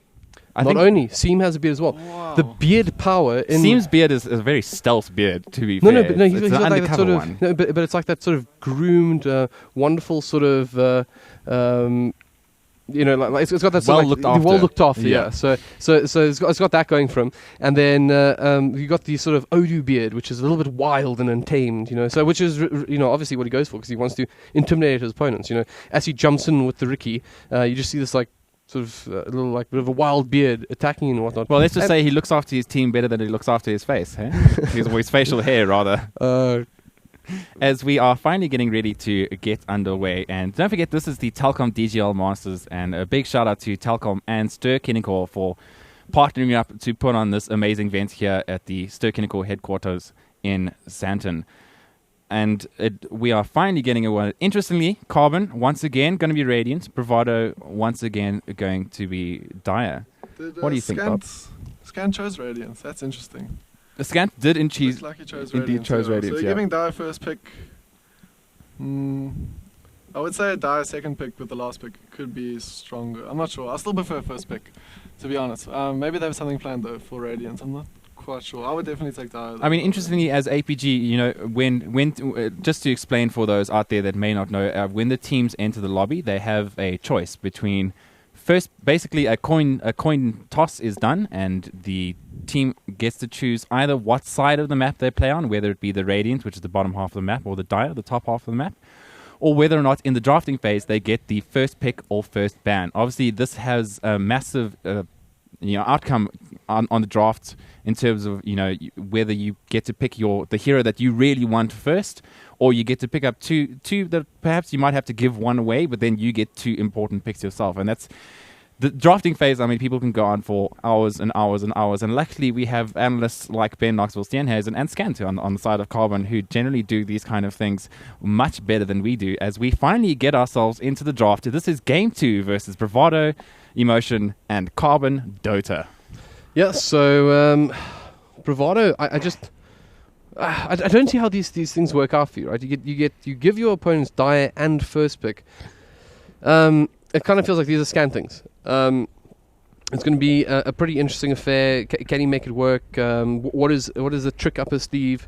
It's definitely a little bit unusual to allow this sort of thing to happen, and twice in the same tournament. And sure enough, we're going to see that Ricky first ban coming out. Clearly not good in riddance. good riddance, says Bob. Yeah. As we definitely not going to. But do they ban out the bounty hunter as well, Bob? They have to ban the drow. BVD aren't going to ban the drow, I don't think, because they're first pick. Yeah. So we'd like to see maybe BVD ban maybe an Elder Titan or some D-push hero, maybe to suggest they're going drow, to maybe force Carbon to ban it and they pick up something that they want. So is that potentially the bait though? You let the drow through, you give them the first pick, and you pick 2 things that you really want to go against the drow? It's a possibility. I don't think they'll do it though. I really don't. Drow, yeah, there it goes. Banned. Maybe they'll probably pick up the ET here. Yeah, I think without the Faceless Void in the pool, do you really risk picking, letting the drow through? He's probably one of the better counters then with the being able to get in there with Blink Dagger and then throw down that Chronosphere and get him down before he actually deals just that incredible amounts of damage. And very interesting, we finally get to see a Seam Invoker here, and two quick picks from Carbon Dota 2, picking up 2 heroes that were used to good effect by Bravado Emotion the last game. That's Batrider and Disruptor. Yeah, so I mean, I think Disruptor, obviously one of the finest sports, if not the finest sport in the game at the moment. Batrider also a very strong one. But I wanted to go somewhere and I missed my chance to pull a demonic and get a right pick. Shadow Demon Odu, right, is like do you notice something very important about that particular hero and why Odu is great on it? Take a quick peek. If I was to hazard a guess, I would say that it's his unkept facial flame. Yeah, you're pretty much there. I mean, the thing is, it's got red eyes. Yeah. And it's a common denominator between Ricky and Shadow Demon. You see, the Bounty Hunter is just fast, right? Fair enough. He's leading you astray thinking, the Bounty Hunter is a real hero, but it's not. It's red eyes heroes that just somehow bring out some sort of... I mean, if you met Odu, he's like this sort of like, haha, life's good, I'm a little bit quiet, I'm going to sit in the circle of friends and be like a charming guy. But then every now and again, he just picks a red eyes hero, and just the violence comes out in him. And he does some scary, scary stuff. And I got to say, not sort of jokes aside, Odu plays a fantastic Shadow Demon. Yeah. He is...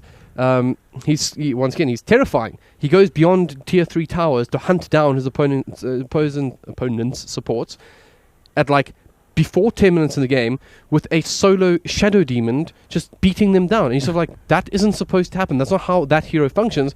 But Odu's like, well, the thing is, I do this all the time. Yeah, we saw it in the flip side game yesterday. Odu just, once again, doing Odu things.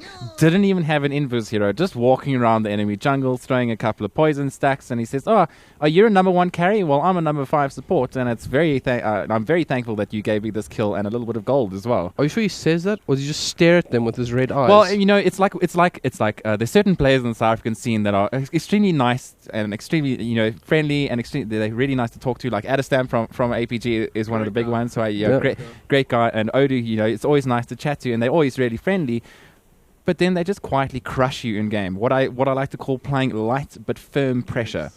as they just slowly start to squeeze the life out of you. It'll be over soon. Yeah, exactly. This won't take long. Sloppy state, no puppy. That's quite a... I see the musician here. That's quite like a high pitch you got there. Thank you very much. Sorry. That's a little bit of a poppy accent. Bob, your turn. Go. High pitch. Let's do it. No, I don't do that. Come on, man. You live. Don't let the audience down. Interestingly, going back to the draft and bring us back into focus here. Oh, right, there's Dota on. There is Dota happening at the moment. We see the Bounty Hunter actually banned out. So the Carbons and Scans think that the Shadow Demon actually would be in Habibi's hands instead of Odu. But although I think you correctly predicted that the fact that the Shadow Demon will be in Odu's hands. Oh, and we see a Scant Classic come out here in the form of Enchantress. That's a Scant pick if I ever saw. Yep. Beautiful. Man, sometimes I forget, and there's so much nonsense that I talk about. I forget whether I said the nonsense on screen or off screen, but then it actually blurs into with the actual intelligent things I say. I do, by the way, every now and again. But one thing I really like about Scant, right, is since he's like an architect in Dota, right? Actually, I believe you predicted this. In yesterday. So it was on the panel. Yes, go me. Oh, you nailed it, HB. Well done. So what happened? He's like an architect in that. Like he sets up these plot devices. The mastermind. Come into my trap, little friend. And I think Enchantress is one of the heroes he does it best with. He is a prolific backstab. He gets behind those towers, and you sort of the harassment is on from my opponents in the lane. I'm going to retreat to tower, and literally there's just there's the Centaur Warrunner, not Warrunner, there's the minion, just waiting to give you a nice thunder hug. Yeah. And, then you find yourself down, and he can really almost perform a similar sort of role that Odu does with this hero, where he sort of pressures all the lanes, can be very good, and I really like it.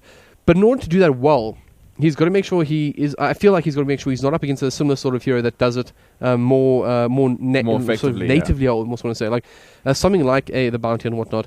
And they have got the Mirana here, right? So now Mirana, although she would be able to do this less often, she provides like a team of oh wow, that is actually an awful thought. Okay, Devin, no nonsense just yet. Well, I mean, looking at the three cores from Bravado Emotion, you've got the Disrupt into Arrow into Sunstrike. Which of those three carbon picks are going to survive that at the moment, Bob? None of them. I do like the Mirana response against Enchantress. Yeah. The magic burst against Enchantress is what you need, right? Once Mirana gets axed, Enchantress isn't going to be a hero on the map anymore. The double Starfall combo is going to burst it. But that being said, Enchantress will be applying lots of lane pressure early on. And I feel like Scant is one of those players who can... Enchantress is sort of like you need a good understanding of the early game to do, and Scant's obviously got the knowledge to do it. And I think you may be looking to put pressure on their safe lane with the Batrada. I feel like it could work. Batrada and Apalm with Enchantress creeps coming and causing havoc could be what they're looking for at the moment. Yeah, and I mean, additionally, they actually set up very well for it. Something I just want to point out, clever things. The Life Sealer actually is an excellent way to sort of deal with that from the carbon side, particularly in lane. Effectively, just you have they're going to go on somebody. They can't go on the Life Sealer because of the rage. And so what happens is, you're winding up the arrow, and the Life Sealer just effectively moves between the Mirana and the Disruption. And then as the arrow's coming in, just rage up, and then you're probably going to get hit by the Sunstrike, which you can share now all of a sudden, which reduces that damage. At that point, you can actually turn and burn. You can actually think, okay, well, Shadow Demon, no defensive capabilities left, bring him down instead, and, Bob's your uncle. But unfortunately, back to the puns. Life's not available this game. As so the ban was really smart by Bravado. And Huskar obviously not interested in playing against that either, because Bravado Emotion actually played that yesterday. They said it wasn't a hero that they played often. Ooh. And we've got the fat lady with some snakes in her hair. It's Medusa coming out as Carbon's fourth pick. I find Medusa to be like one of those kind of potentially scary heroes, right? One of the things that is the most unfair about Medusa is if she does get a decent start and she does get a sort of good run at it, she has an ulti that is AoE BKB penetrating that is not some sort of skill shot. You literally just like, I'm going to, where's my but there it is, click. And then, the entire team is saying like, well, I guess now we have to like turn, or there's a little you can do that. You effectively try burst down one hero, move yourself back up. Oh, this game is beautiful. It's just another one of these like big names coming out. Ogre Magi coming out. Obviously quite a bursty kind of guy, and well, he's actually a very good hero to deal with this sort of thing, because he really can just like sort of burn through some of that mana shield, make them do so less of an issue towards the late game, where Ogre can really delete somebody. Now, interestingly, I mean, Bravado Emotion actually lost a game to WRG in a recent tournament where, I mean, Ogre Magi was put to fantastic effect in the hands of WRG. I can't remember if it was Santo or Schlinks. Definitely Santo. I think it was my personal hero Santo that ended up playing that hero. And just you both agree. Yep. Personal hero. Yeah. I have this theory that Ogre is the worst hero in Dota, but Santo just makes it so good. I don't know how. It's just Santo. How can you say that Ogre's the worst hero in Dota? I love Ogre Magi. It's fun, but like I just don't think the hero's good. And then Santo one shots avoid like. Yeah, I mean, he's just one of the heroes, especially if he gets that Arcanum Scepter. That at 40 minutes, he's one of the support heroes that can walk up, have absolutely zero farm compared to the hero that he's taking on, and just throws out the first stun, throws out the second stun, and sends your carry back to base in a body bag.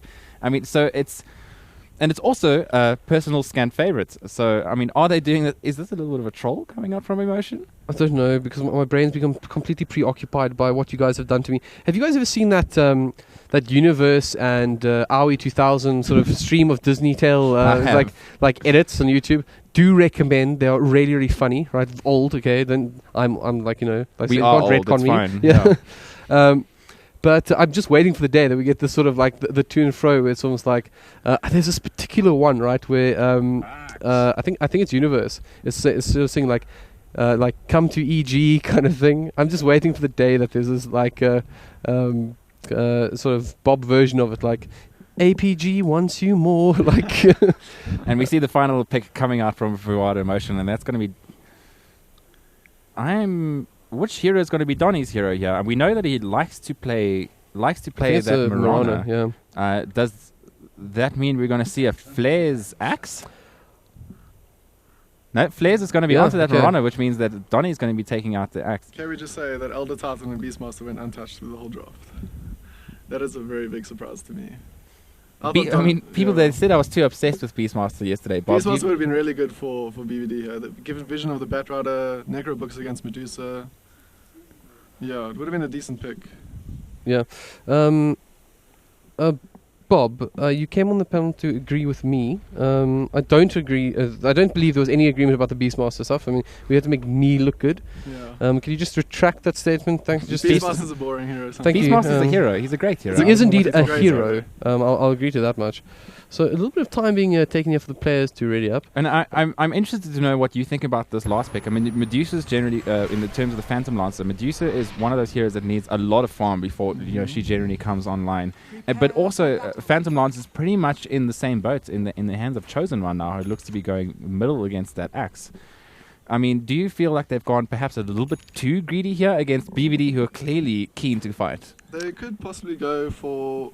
I mean, they picked Medusa into an Invoker, right? Maybe they're trying to force Invoker to go cost Wex. Because I don't draft though, but I mean, I don't know. Picking Medusa into Invoker, you know that he's got those spells that can just drain all your mana and all that. So, maybe it was a scant idea to force the Invoker to go cost Wex because they got such good setup for Sunstrikes, etc. But yeah, PL is known to do well against Invoker mid, so that's gonna be an interesting matchup to see. Well, talking about interesting matchups, Prof, my man, just coming in from the audience and whatnot with popcorn in hand, as we see Welper in a little bit of trouble. This actually the arrow missed, but I tell you what, really kudos, Prophecy. There's a reason that this draft looks very, very familiar.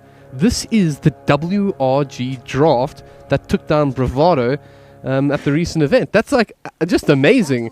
And is this just Bravado things, or are they serious? I actually now that Prof has pointed it out, that's exactly it. It's this exact draft that WRG used, with Santo bringing the pain on that Ogre Magi.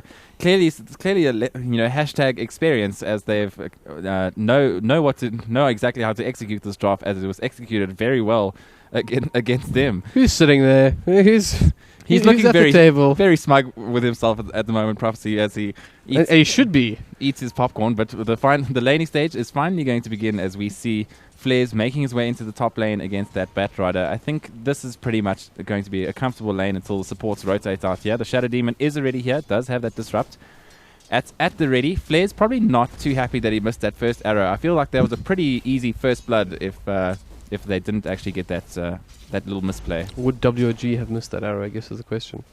Toms doesn't miss arrows. Toms doesn't miss arrows. There we go. As we saw earlier today, that's pretty much correct. Yeah. I think he missed just one or two, as Odu actually taking up the role of that Ogre Magi. So he's not going to be able to throw out the Shadow Poisons, but he will be able to throw out the fat stuns a little bit later in the game. I think we get in trouble if we started calling Bravado Santo, but it would be fun.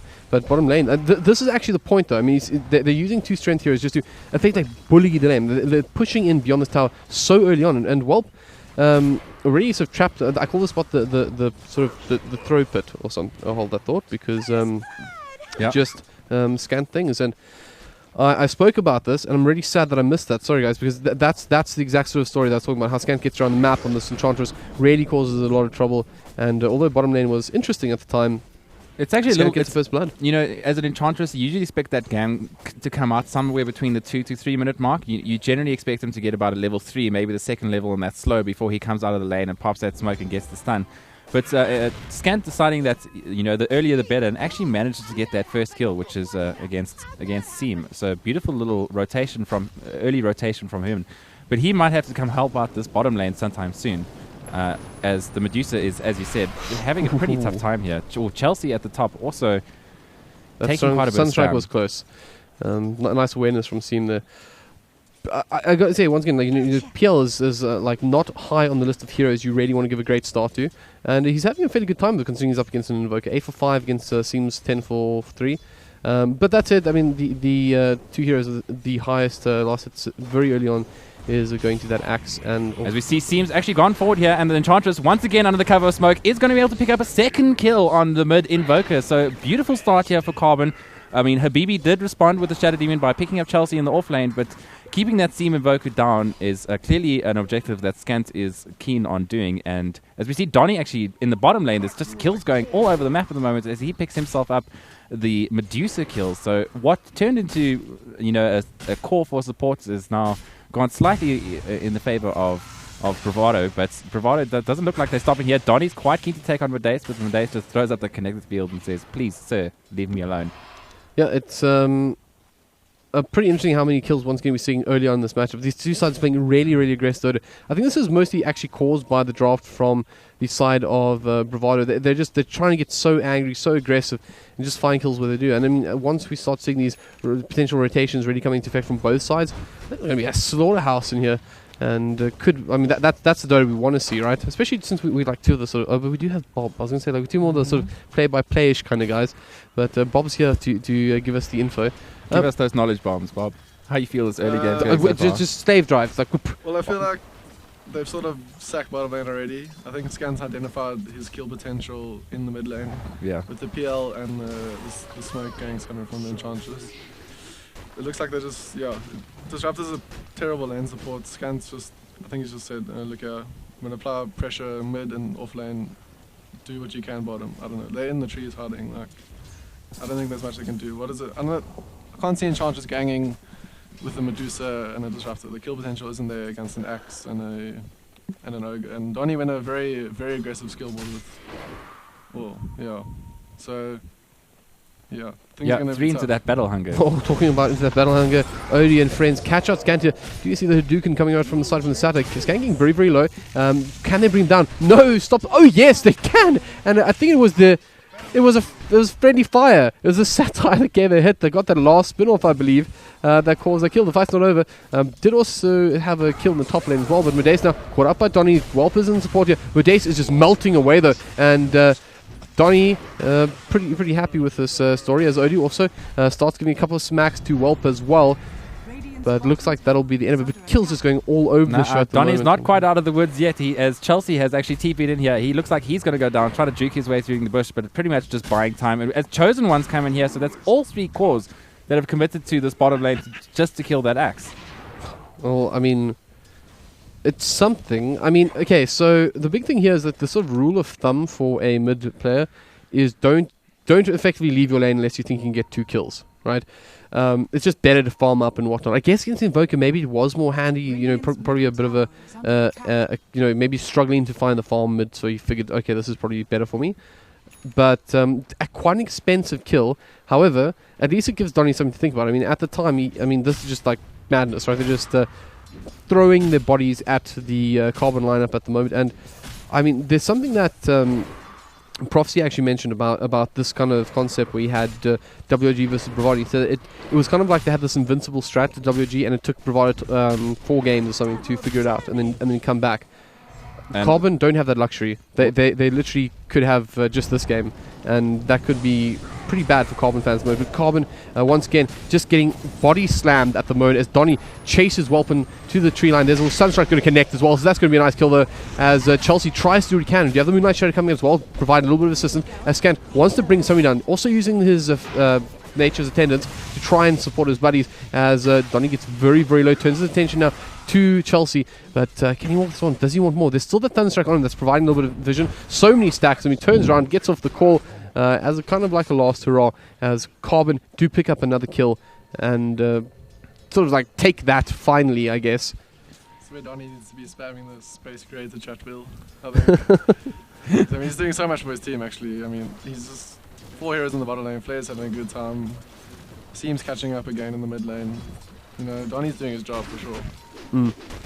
I mean, it's also interesting to note with the Enchantress in this jungle that the Patriota hasn't really received that many stacks. The stack that he's actually got, which is here in the bottom lane, he stacked himself, as a matter of fact. So, I mean, with the Enchantress here, he is quite far from that Blink Dagger. He's just got his Tranquil Boots and is still, 2,000 gold away from getting his Blink Dagger. And with no stacks in the jungle, I don't feel like we're going to get that anytime soon. But I feel like it's a really important item for them to get if they want to at least hang on to this game. What's going to be, as you mentioned, pretty interesting is that it did seem like Chelsea or Laka did favor the other build, as it were. And what does he go for here? How does he feel? I mean, I feel like his team's falling a little bit behind here. It's a little bit of it's a very messy game, and he's got some very difficult decisions to make. I guess he wants to. Does he find that pick off on somebody like Seam, or does he contribute more to the team fights, as mentioned? But at the moment, they just got to do something about this pressure in the bottom lane. I mean, Medusa has 34 CS at the moment now. Going to the Whelp, he generally has a very high CS, and he's really struggling to find that space that he wants. And at the moment, the highest last hits in the game, all are single Bravado players. Yeah, I mean, the 3 cores of Bravado are looking very comfortable at the moment with the at least 4 players. That's the one thing that they have going for them, is the fact that they do have this Bush Enchantress that is getting that net worth out of the jungle. And is why, if you look at the sort of the gold and XP graphs, that's why it doesn't look too bad at the moment. Just 1,000 gold in the favor of Diet, besides a couple of extra kills. And it's thanks to that net worth coming out of the Enchantress in the jungle. But there's a lot of action, there's a lot of movement happening up here. It looks like we might have a little bit of something happening around top. The Firefly does go off, but it looks like he's just trying to spam and keep that. The laning stage has actually settled down here a little bit. Donny and Odie finding that stack in the bush, so Batrider's not going to be too happy about that. And Donny has picked up that Ring of Health, so maybe working towards something like a Vanguard, or what do you think we'll see here with that ring? Vanguard, I definitely think we'll see. Oh, there we go. Yeah, definitely a Vanguard, 100% certain of that. Since you've just bought it. I cheated, haha. But, it seemed towards Milan as well, getting a little bit of harassment here. Bob, who do you think really needs to sort of, start making let me start that again.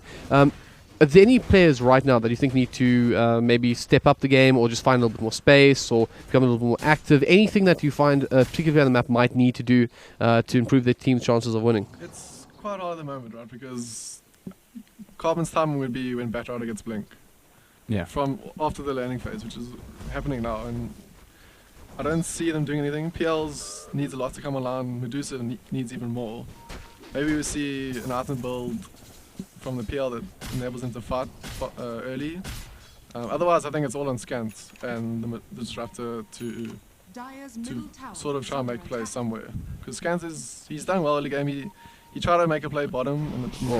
Talking about play bottom, Disruptor is going to be caught out. And that is a really, really dead Modesto, one would imagine. Sunstrike does connect, and that'll be just that. That must hurt so much. I mean, you're walking into certain death when you get caught out by that soul catcher, and in that sort of environment, there's no creeps to bail you out or anything. That's just hope that there's no multicast. Middle lane, there's a lot of damage coming out to Seam as well. He should be brought down, and the lance is good, and Chosen One picks up that kill. Was that a solo kill from Chosen One onto Invoker? Maybe almost like ball watching, getting off the Sunstrike and then getting caught with his pants down? Yeah, I mean, Chosen One has actually done a great job on this middle lane so far. He's actually sitting on top of the net worth board with that kill against Seam, sitting at 3-0 and 2, and it was in fact a solo kill. As Bob said, PL he covers that distance to the Invoker really quickly and can get up into the Invoker's face without too much trouble, and he actually opts to go for the Boots of Travel first. And this just signifies to me that Carbon are not interested, as we see the Medusa ulti actually pop down here bottom just to save his life.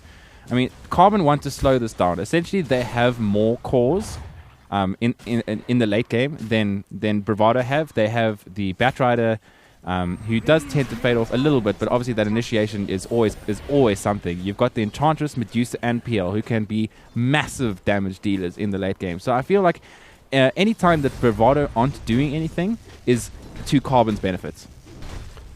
I mean, fair enough. One of the things that scared me though when WG ran this lineup was I always felt like, how did they go into the late game? It's so obvious. You have a Medusa and a PL, it just should win, right? But it's almost like it's a lie. It's right. It's a lie. This draft actually just holds up really, really well into the late game, and I'm sure for those of you who didn't check out the WRG versus Bravado previous matchups and aren't familiar with the draft, Helbert up to his old nonsense once more. But this time I'm serious. That this draft I saw it live. Yeah, it holds up. Yeah. It does hold up. I mean, they do the Shadow Demon. It's just Soul Catcher, I think, on the Shadow Demon. We'll speak about Soul Catcher. It's going to be Habibi who's actually caught out here, and Modace and friends do want to bring him down, and it's actually going to be Scant who connects with a nice impetus to finish the job. Donny, he's trying to run this one off. Does have the assistance of Moonlight Shadow, so should be okay in the end. As Chosen One once again towards the mid lane starts hammering down on Seam. Look at the amount of damage he's doing, and I mean, this at the moment has been done with just a boot to travel. It's really impressive that he's able to put so much pressure on such a class player. During the draft of the first game, I mentioned that, how do we feel about Chosen One versus Seam? I think we got a little bit derailed, probably my fault, but it's just interesting to see how well Chosen One has held up against somebody who is revered in South African Dota. And I mean, sure, he got a little bit of help at times, but still, it's been a very impressive performance from Chosen One. Yeah, I mean, as I said, it's going to be pretty much down to the support rotations, and Seam has been pretty much, they leave Seam mid generally just to do his thing because he's so strong in that Invoker, and that's actually left Chosen One on this PL to actually take advantage of that and get a couple of kills to that Seam. I mean, Seam's not doing too well. He does have a couple of Sunstrikes, but at the moment sitting at 1, 3, and 2, which is very uncommon, a common start for him, considering the amount of setup that he has for the Sunstrike and kills as well. So I mean, and slowing down Seam just further slows down the strat as well. So I mean, it's beautiful play coming out from Chosen One. Yeah, I mean, fair enough. I mean, at the moment, I don't really feel like Bravado has the forward momentum that we used to seeing them at this time in the game. Bob, I mean, would you agree? Would you feel that potentially this game is starting to look a little bit better for Carbon? I would say so, yeah. Chosen One's been doing very well mid. He's probably the key for them to get back to the game. From playing on a team with him before, and he's very, very good when he gets an aggressive type of hero, or where he's allowed to be aggressive in the lane. Sort of a sacrifice, which what happened bottom lane, right? I mean, they gave Donny and Odu a lot bottom, probably far more than they wanted to. But Andrew's done well to step up his game and sort of try to put his team on the shoulders. I actually think that this might have been a little bit of a Oh, sorry, hold that thought, because bottom lane Flares is caught out here, being pulled into just a death pit. The only way to describe it. Everything blown in him, and absolutely no way out. I mean, we haven't spoken much about Flares as well. I mean, he's picked up the hand of Midas, and the point is so probably heading toward that Agnum Scepter, one would imagine. Now, once he gets it up, obviously going to deal a lot of damage, and as you said, Bob, going to be very handy against Enchantress, and also actually pretty good against the Peel until he's got some more tanky items. Should be able to sort of really get rid of a lot of those illusions in the team fight. See, I mean, just going back to my point, I actually think this was a little bit of crafty drafting from Scant. Yes, sure, he sacked that bottom lane. Basically the Medusa didn't really get much in the early game at all. But that sacrifice pretty much kept his jungle free and allowed him to get that level 6 to the point that the Axe is not really feeling too confident to go back into that jungle now that the Enchantress has got there. It does have that Dragon Lance, and if Scant actually finds Donny in the jungle, it's with the pure damage and impetus, it's going to be easy pickings for him, as we see the Moonlight Shadow actually come out. Yeah, we look like and here we go. Donny gets the call. The Sunstrike comes out, and Whelp is going to be taken down before this fight even begins. And they don't look to be going for any more. Donny's still pretty keen to dive, but at the moment they're just trying to stay spread out. Modace taking a little bit of damage from that Battle Hunger, but it looks like Bravado are looking to take a T2 here. Yeah, so it's a nice little pick up, very handy. Obviously, the Stone Gate is quite an important skill in the Carbon offensive. So this all should buy them enough time to bring down.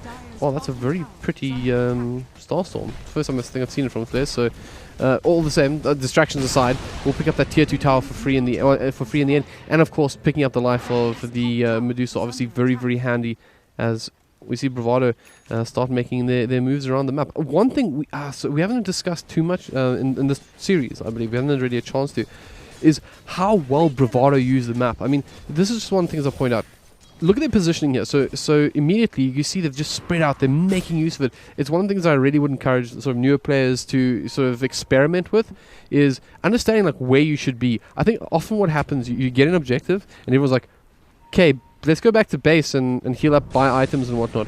But if you look at a side like Bravado, they min-max. They're going to find any spot on the map they can get a little bit more of an advantage. And speaking of which, looks like they might have bitten off a little bit more than they wanted, as they do get the stun off onto Modace, and the Sunstrike's there as well. The last two goes in, but it's not going to be enough to save him there. Flares, though, taking a world of damage from Scant on the sidelines with that impetus. He is really, really hurting. But still, somehow, Bravado is still alive. The HP bars are dropping, but not very much on either side just yet, excluding Habibi. He's got an illusion of that Chosen One Phantom Lancer chasing him down. But in the end, although a lot was actually expended, not a huge amount came of it. And both sides, thinking better of it, are going to back off. But as mentioned, where's Seam? He's using his time well. Top lane, putting some pressure on this tier 2 tower. Yeah, I mean, he has the power to throw out that Sunstrike with the Exort and keep himself farming in a different lane, and that's exactly what he's doing. Picks up the Hand of Midas and the drums, which is pretty usual for Seam. Pretty standard. I wouldn't be surprised if we see the Boots of Travel come out from him next, which is pretty much what he does in almost every game I've seen him play Invoker. But it's, Carbon don't have quite enough damage in that team fight, but once the PL gets one more item, those heroes aren't going to last nearly as long. And it's perhaps a little bit worrying that their burst damage didn't actually manage to take down anyone besides the Disruptor in that fight for BVD. But, I mean, looking pretty comfortable. And this is exactly what they need to be doing here. They need to be applying pressure and taking the map control away from Carbon. Because with Carbon, with the Medusa, and, basically a lot of heroes needing a lot of farm, the less map that they have to farm on is the bigger advantage towards BVD. Well, I mean, interestingly enough, maybe some W3 chicks. I mean, in one of the matches where Bravado actually dropped it to WRG, they just choked them up. They literally just sort of like, it felt like a bit of a tide coming over. I mean, they just sort of slowly but surely just sort of occupying more space until effectively the only area that Bravado could, feel safe in was in their base. And at the moment, Bravado are starting to almost choke that out of them, as they just need to, I guess, just keep on that track. I mean, let's take a quick peek at the XP and gold graph, see how that is reflecting. Net worth, it's solid. I mean, it's 5,020 minutes, nothing to sniff your nose at, and the XP as well, sitting about 4k, so it's a pretty good position for Bravado. But Bob, do you think that is? I think it's safe enough to say this now, but Bravado getting a very big objective here, bringing down the Roshan as well. So a pretty nice little piece to their puzzle. But as I was saying, Bob, do you feel that Bravado are far enough ahead? Do you think they would want more out of this? I think they're at a good stage at the moment. They'll use the edge to take a few objectives and try to get a few pickoffs. I think most likely what they're probably looking for at this stage is pickoffs with the axe.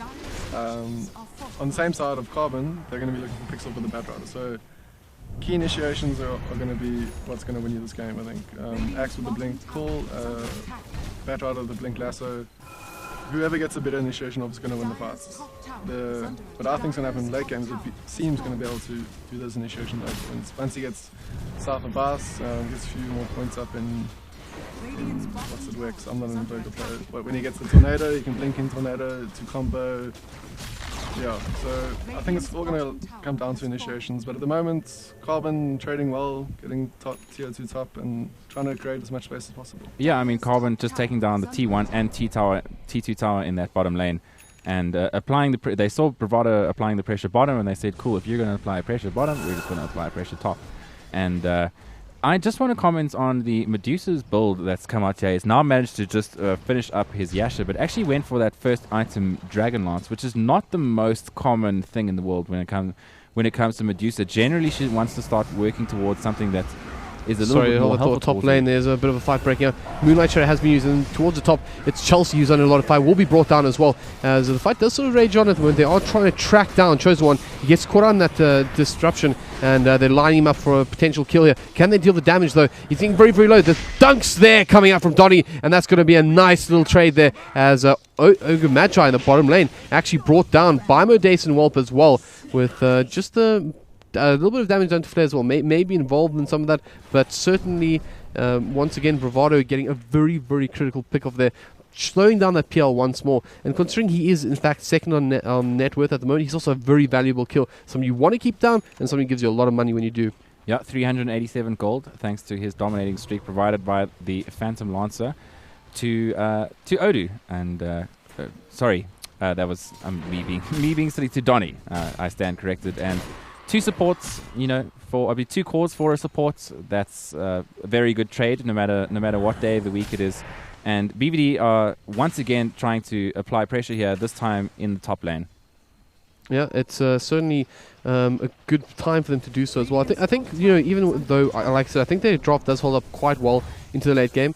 I think that this is the kind of stage where you have a lot of core items. You've got the Agnum Scepter on that Invoker, so time to start causing a lot of trouble for your opponent. Scamp, though, wants to do the exactly same. He's just beating down, and that's an absolutely amazing connect field coming out. The meatball also flies through. Whelp is getting butchered on the side. Pops that Stone Gaze, though, whilst Flares pulled deep into the enemy's territory, but the fight rages on the other side as well. As Chosen One trying to get through that ice wall so slow. We'll get out of Phantom Lance on Donny, but not enough damage really. And Chosen One actually be brought down here. He was just completely isolated. That ice wall from Seam just split him up so horrifically. And when he wanted to go forward, he couldn't. When he wanted to go back, he couldn't. And the end, Carbon just said, "Look, man, nothing we can do to help you out here. You're on your own." And Bravado say, "Well, you're going to have to buy back or fight us 4v5," as they proceed to go down onto that tier 3. And at the moment, it's Donny once again getting very, very aggressive. It goes in. Whelp is just blown up. Absolutely nothing in it. Donny taking a lot of damage from Scamp, though, as we see this Disruptor die as well. The tier 3 tower under a lot of fire here.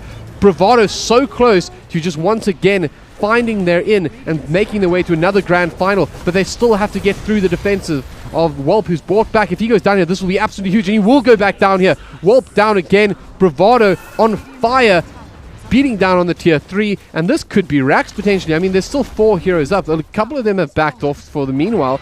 Are they going to be satisfied with that? Looks like they are. Bravado back off for the meanwhile. Job done. Fight recap.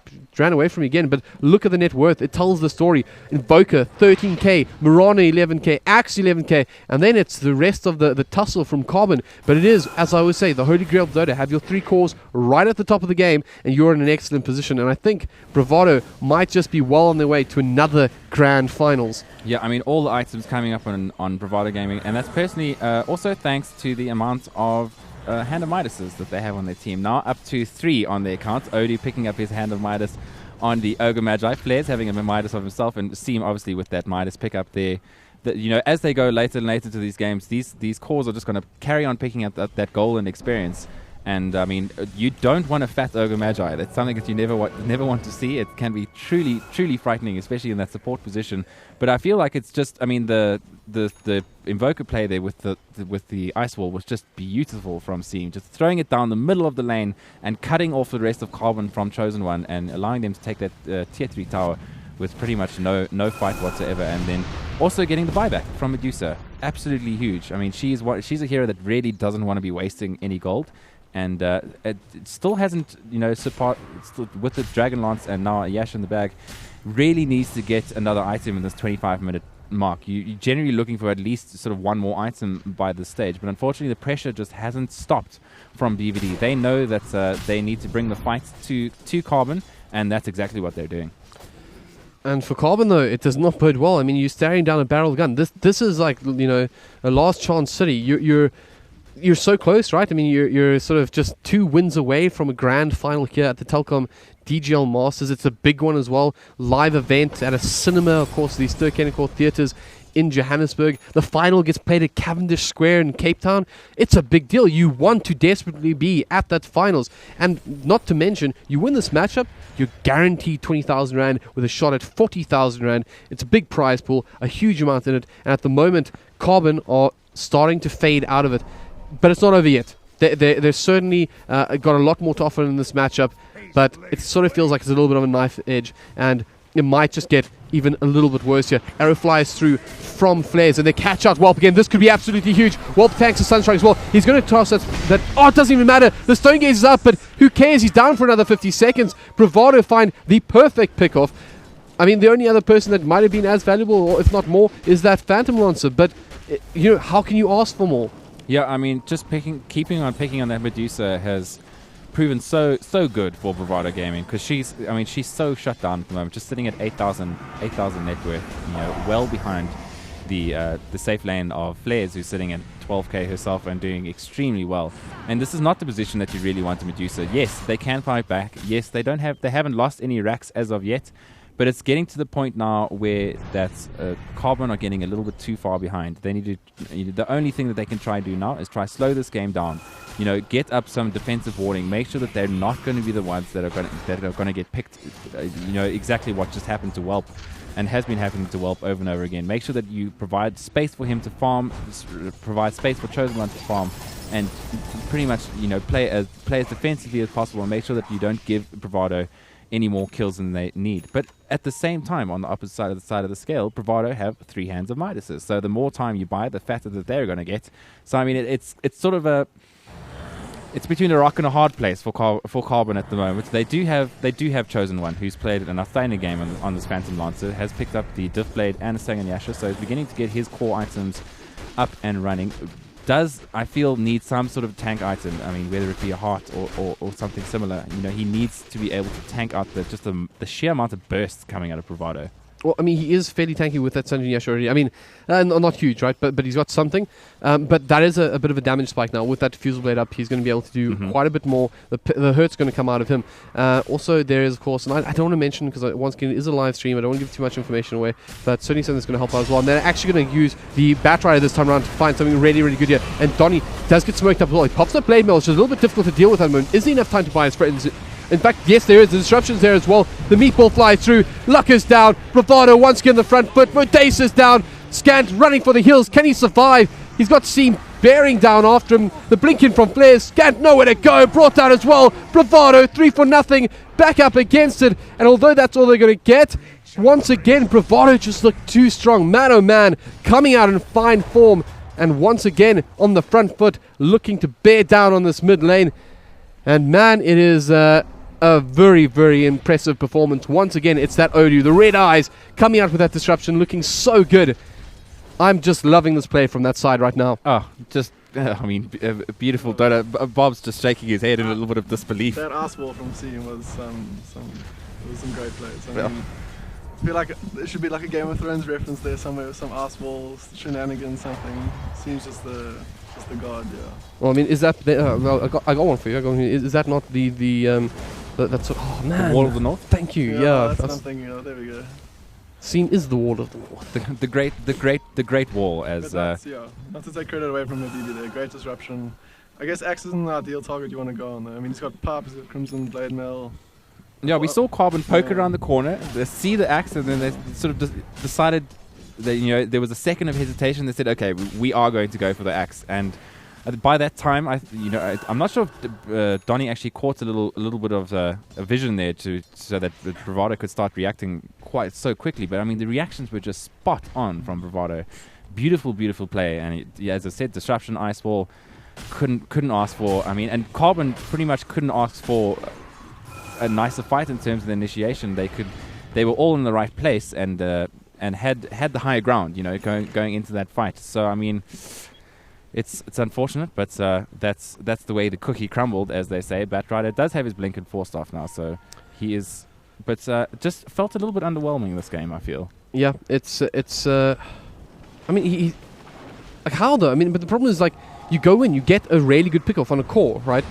But he just buys so much time. I mean, he pops the blade mail, pops the pipe, and Carbon respond the way you effectively expect him to. He's a very tank hero. You don't want to find yourself beating down into him and losing all that HP. You can't really use spells, so it's not like you can just nuke him down in fine fashion. So you're waiting it out. Get caught out, get hammered by Bravado. They punish you, and they start picking up objectives. And they're going to pick up another one, and whilst they do, I'm going to take a quick peek at how things are already reflecting. At the moment, the net worth, it's getting that scary point, boys and girls. It's 20,000 in favor of Bravado, and the XP graph is 25k. It's absolutely massive, and Bravado they're booking their ticket to another grand finals, and Carbon really up against it now.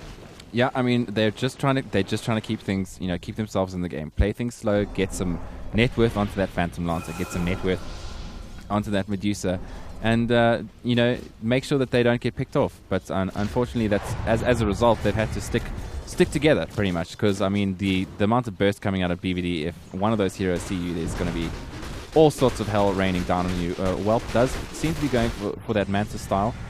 Interesting pickup, and I actually quite like it on the Invoker. Oh, that is cheeky. Sorry, I didn't mean to interrupt you, but did you see that? I did.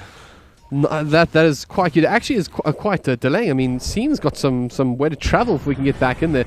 I mean, I'm not sure if he saw it, if it was intentional or whatnot. I like to give players the benefit of the doubt, but that certainly is quite frustrating because, Bravado have everything they need to start this push. But, it's pretty clever what they do. They acknowledge the issue, and instead of sort of fighting into that position, they reposition themselves, try to find a new angle to go in, and don't make any mistakes. I mean, you don't want to take Carbon lightly, and of course, you are so close. And top lane, there could be a problem here. Donnie waits out but too late, she cried, because that is an Odu with an Argonum Scepter as the first stun comes out. Is he going to decide to throw the second stun? He does, and it's a massive multicast, and that's going to be Seam dropping the rock and dropping the blast to make sure that is chosen one in the bag. And with that, they're going to start working on some racks. Yep, and thanks for bailing me up. Well, a kind friend, as I forget skill names. But what hasn't been forgotten is these racks in the top lane. Seam starts just chopping away at them. A little bit of damage at a time is enough. He knows how close he is. He knows how close the boys in blue are once more to finding themselves in a really, really solid position. And once again, laying the challenge down to the South African teams that try to rival them. But for Carbon, I mean, what's the buyback status like? Well, you can see it. So I won't make any of those. But the disruptions there on the pulled back version of Seam, thanks to the Lasso from Luck. And he is really, really in a difficult position at the moment. As he gets Stonegaze up, well positioned himself so beautifully. And Seam will be brought down. But looks like Bravado still want a piece of this. They're going in. Flares in the front line. That is a huge Starstorm going through as Welp now gets multicast blown up once more. And Bravado on the front line. They start picking on the racks. Donnie once more. He goes in. Starts beating up a couple of more Carbon players. As the racks fall in the top lane. Seam's back in the fray. He wants a piece of this. And Bravado sticking around. They're not scared. There's still a down Phantom Lancer. Disruptor unable to come back in for now. They're turning their attention in to the mid lane, and a bit of smiles coming out. I think Carbon starting to get an idea of where this is all going.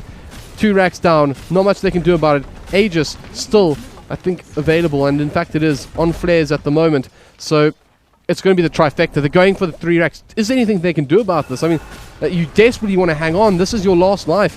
But Bravado, they're just not giving them a sniff. They're just punishing this so severely. And Laka doing what can, tossing out some of those flame braids. Welp trying to defend from the back lines as Donnie and friends low on mana, but high on health and certainly high in spirits.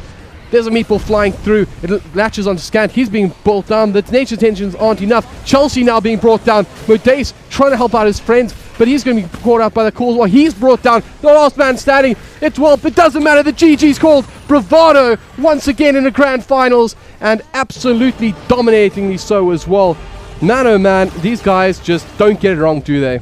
Yeah, I mean, showing exactly why here that they are favorites to win the tournament. Just some beautiful execution coming out from them. Yes, they did make a couple of errors. Maybe, Seam didn't have the best start on that in the laning phase. But, as we said, BVD, they have been struggling a little bit with their laning phase. And it's really in that mid game that they begin to start to shine, and that was exactly what happened here with a beautiful WRG strat coming out from them as we once again return to the panel. So that is the final game for the day. Bravado taking down Carbon eSports 2-0. Bob? I'm a bit disappointed that my prediction didn't come true. I was going to back the Carbon boys for a 2-1 victory, but I feel like both games the Carbon safe lane didn't go as planned. I don't think you can sack your safe lane that hard when you've got a Medusa. Although Scant did lots of work early game, unfortunately, it was too much to come back from, I think. I mean, yeah, that's the thing, right? It was like Bravado, Carbon, they didn't play poorly. It wasn't like this was a team that sort of rocked up and made tons of mistakes and whatnot. It was just all those clutch moments. I mean, the disruption coming out of Odu towards the... was it actually Odu or BB? No, I think it was Odu, I believe, on the... Odu was on the Ogre match. Oh, was he? I'm probably calling it the wrong way. So Habibi actually got a credit for that one. Correct. Habibi getting that clutch disruption off. A Seam just beautiful ice walls just coming through. I mean, more than one occasion, controlling these team fights. And how do you say Carbon just did this wrong when so much more so was it Bravado doing things right? And that gets me excited. And hopefully the viewers found it as entertaining as I did. But Bravado just, they've got to be said that they're an inspiring team and something that I think a lot of South Africans look up to as somebody that's, that just earned so much respect that I think from that's a side that has been playing together as a team. Besides 1 or 2 replacements here and there, they've pretty much stuck together as a 4 core. Odu's been a little bit in and out, but of that team. But Seam, Donny, Habibi, they've been around and playing in the same team for. Goodness, I can't even think about how long. Yeah, a while. Let's just put it that way. So I mean, when it comes to synergy, that's exactly, they know exactly what they need to do. They know each other's play styles, and they know how each other's going to react, which is so important in a team.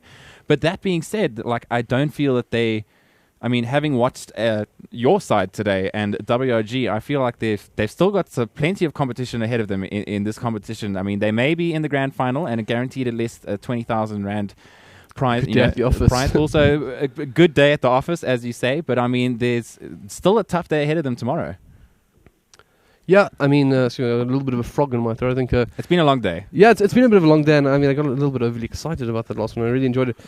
But I mean, look, let's also just take a moment to appreciate what Carbon have done as well. I mean, I'll wrap off the BVD thing of saying that I think sometimes you get a bit of a hard rep. I think everyone sort of, the secret is like, oh yeah, like somebody can beat him, right? But all the same, I think that Bravado really should just command sort of admiration from this community. They've really done very well. But another team that I think also deserves a lot of applaud is Carbon, and they've performed so well. I'm going to steal your line, Richard, but it would be great to hear from some of those Carbon players. I'm sure that they feel pretty down about things, but certainly gave us two very entertaining matchups, and I think it would be nice to hear what they have to say about it. Well, on that exact note, we do have Gareth lined up with the captain of Carbon, so let's see what they have to say. Gareth, take it away. I'm here with Modace, losing captain of Carbon eSports. Your thoughts on that game? Held the guys pretty close in the end. Quite a close matchup. First game probably beaten out by a bit of lack of vision. I think the Odu, Ricky certainly did a lot of work in terms of spotting your guys out, your movements across the map. And the second game, seems like you almost might have thought that you were playing against WRG when you saw that draft. Yeah, I hope at the very least they cite the draft, if they do go on to win, WRG will need a citation. Okay. So thoughts on what went wrong in terms of you guys, what you could have done better perhaps? I think we didn't really play our game in either of the games. Bravado drafted well. They pressured our safe lane. I think we weren't really prepared, to throw away our safe lane that hard. It didn't go as well as it should have. If the other lanes are going badly, then certainly the one lane that has to go well is your safe lane, and in both instances the safe lane didn't go well. Because that second game, it felt like a trade-off. Like you guys scanned the jungle, and obviously you realized that you're going to be not perhaps throwing, but weakening your safe lane, knowing that you've got two very tanky and aggressive heroes in the Axe and the Ogre. Obviously, I assumed you needed a little bit more protection. You used Scant quite well to obviously gang Seam in the middle, picking up, I think, 3 kills in the end. But by the time you look back, kind of the safe lane had pretty much disappeared.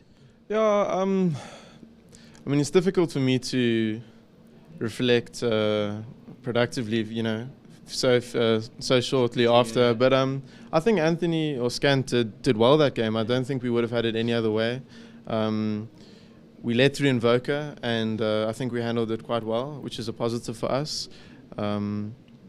So yeah, maybe, after the laning stage broke down, I think we probably could have played better then as well. I'm not sure I would have liked that game to have been one where Enchantress spends more time bottom and less time in the other lanes. Invoker, if you're going to let it through, has to be shut down, and that's what we did. No, and fair enough. You did a great job of shutting down the Invoker. I think what ended up happening is once the laning stage ended and became the kind of team fight stage, Seam did a great job of managing to find farm elsewhere up on the map. That's Invoker for you. But looking forward to the final. Obviously, you guys unfortunately can't be in it, but you likely have BVD, and who do you think is going to be joining them? I think tomorrow is definitely going to go to the third game. But I'm not willing to predict. Both teams have shown that they are good in various parts of the game, APG and WRG, and I think it would be unfair to say that APG don't have a chance because they have done well this year. They've beaten us. I think it's gonna be a good game, a good series. Yeah. Well, over to you guys.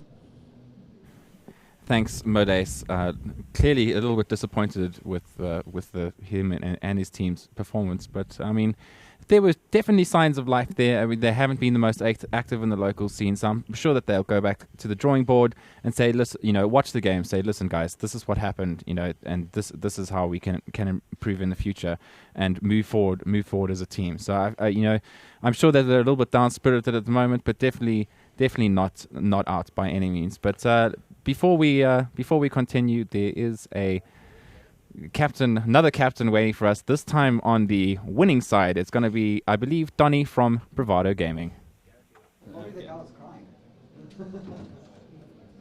And we're live here with victorious captain Donny from Bravado. Thoughts on those games? We played well. I would say my team played well together, and the games went our way. So yeah, I'm pleased. Okay. You happy with how things are going so far in the tournament? Yeah, it's just obviously the long gaps between games aren't that nice. I mean, but as for the actual playing, we only played one strong opponent, Carbon. Obviously, respect them a lot as a team and their players. So I think, tournament's going well for us. Because we chatted yesterday about the fact that even though you won your game against Flipside fairly convincingly, you were not that impressed or at least stoked with how the guys had played and all. Like, you felt like there was a little bit of, maybe ring rust or whatever that maybe, I remember you saying it's difficult to analyze those games. You didn't want to take it too kind of like over-analyze it, but you're feeling this game, things kind of clicked a lot better. Yeah, I think my team played well this game. I think so. Everything went well. Shaky early game in the first game, but we did well in other areas of the game. In like bot lane, you saw so there was a trade-off. Like Simo was getting shut down there, but we were killing the Medusa 3 times. So, I mean, there were trade-offs. Yeah, but I mean, could have gone better. You mentioned the fact that the long gaps between games are not an advantage. It's interesting because we were chatting in the panel just before the game, wondering, is there an advantage of being in the top half of the draft like you guys are, where you're playing basically one game a day, versus your guys, the opponents in the bottom half of the draft, APG, WRG, whoever goes through to the final tomorrow, they're going to be playing their semi-final just before the final. Obviously, the advantage of if they get some momentum, they get some practice, they can kind of have a good day of it. They can sweep maybe through 4 games on the trot. Whereas you guys, I suppose, the advantage to be able to sit down, watch their game, and immediately draft. Is there advantage to that? Obviously, I don't think so at all. I think you actually have more advantage if you've been playing. So I think they'll be warmed up. APG or WH, everyone wins. They'll be warmed up after the best of 3, and they'll go in. And otherwise, we'll just have been fresh basically for the day. You need a warm-up game, 1 or 2 games, and I think that's a lot of events in South Africa. They should have some sort of practice area where you can set up your own PC or there's other PCs, and then I think a lot of players will make use of that, because I've spoken to a lot of players and I think we all agree that would be a cool thing. Okay, well, there's some good builds there for Donny for our future tournaments. But best of luck tomorrow in the final. You guys obviously going to rest up, come here and watch the semi-final to get some drafting tips, I suppose, and see what your opponents are running, in case they are running something special just for you guys in the final. Best of luck to you, and over you to the desk. Donny, pretty much confident as ever in that interview, and some interesting points raised from him. He definitely seems to be a little bit happier with his side today, and even throwing down a little smack talk to APG there, hey? We'll take it on the chin and walk it off. We're ready for tomorrow, that's for sure. Well, it's really handy we have you here, because, I mean, how do you feel about your matchup tomorrow against WRG? I only have one thing to say, and so Santo, have mercy, please. Santo, our savior, please have mercy. Please have mercy. That being said, I mean, tomorrow is our final day here at the Telkom DGL Masters event at Ster-Kinekor headquarters, and it's going to be one hell of a day as we have our first semi-final, which is going to kick off at 10 o'clock tomorrow, and that is going to be APG versus WRG. Sure to be a killer of a series. I'm personally very excited to see it. Bob Yules, had some amazing plays today. We're hoping to see maybe a little bit of IO, man. Or maybe even support Viper. Oh, the dream could be real. Strat. The dream could be real. And of course, that'll be followed by the grand finals, which will start at 3 o'clock tomorrow afternoon. So there's still plenty of Dota to happen, and unfortunately, this is the end of the road for Carbon. Bravado moving forward to the final. What are your final thoughts for the day, Devin? I mean, I think we said earlier, we're in the business side of the tournament right now. I think WG versus APG has the makings of another excellent matchup. Whilst I have you here and sort of talking about you as if you're not, APG definitely has some really interesting picks that they can come up with. They're a very entertaining side to watch, and I almost think that it sort of lends itself to like a really excellent tournament, right? Because you have a team that I think has a lot of sort of and a mischievousness into them. You know, they definitely can get up to some sort of naughty plays, naughty picks and whatnot. And the other side, you have WOG, who I think are just the the ever professional. They take things seriously every single game, but at the same time, who knows, find themselves in an awkward position against a side that do think has a bunch of very talented players and could potentially get a significant upset and perhaps even find themselves in the final against Bravado. I hate to say it, especially since you agree with my Viper, but I do think certainly APG coming in the underdogs, but I believe an underdog that can put a really good performance in as well. Yeah, I mean, both sides are ready and kicking to get that best of 3 underway. I know both teams are excited to play each other. I think APG's excited to prove themselves, the fact that they can beat WOG, and WOG are once again trying to prove that they can get themselves into a final. So you've got those various storylines going on, which always makes for exciting Dota. But here from the panel list, that we're going to wrap things up for the day. I have been Richard Demonic Schoberg. I've been joined by Bob Yules. Thank you so much for joining us on the panel. And for a little bit of a tri-cast, every now and then, just adding a word or two. Devin, once again, thank you very much. And to the beautiful production team that have been making us look good all day. They never get the thank yous, but obviously they've been working hard here behind the scenes. And it's wonderful to see people that care about esports and trying to make us look as good as possible. And they put up with our nonsense. And just on that, if you are interested to watch the final tomorrow, don't forget that it is showing at the Ster-Kinnick in Cavendish Centre. So make sure, if you are in Cape Town and the weather is terrible and you don't really feel like how about just be staying there, at home, it's going to be worthwhile. Yeah, go and show your interest in South African esports. It's a beautiful thing and it's the atmosphere around that's going to be electric. I think tomorrow, especially with the games and the heat is continually increasing. And if you and your friends are interested in joining the Telkom DGL, make sure to check out digitalgamingleague.co.za, where all our leagues are run, and the partner news site, which is telkomgaming.co.za. Once again, I've been Richard Demonic Schoberg, and from the panel desk, that is all from us today, and see you tomorrow morning.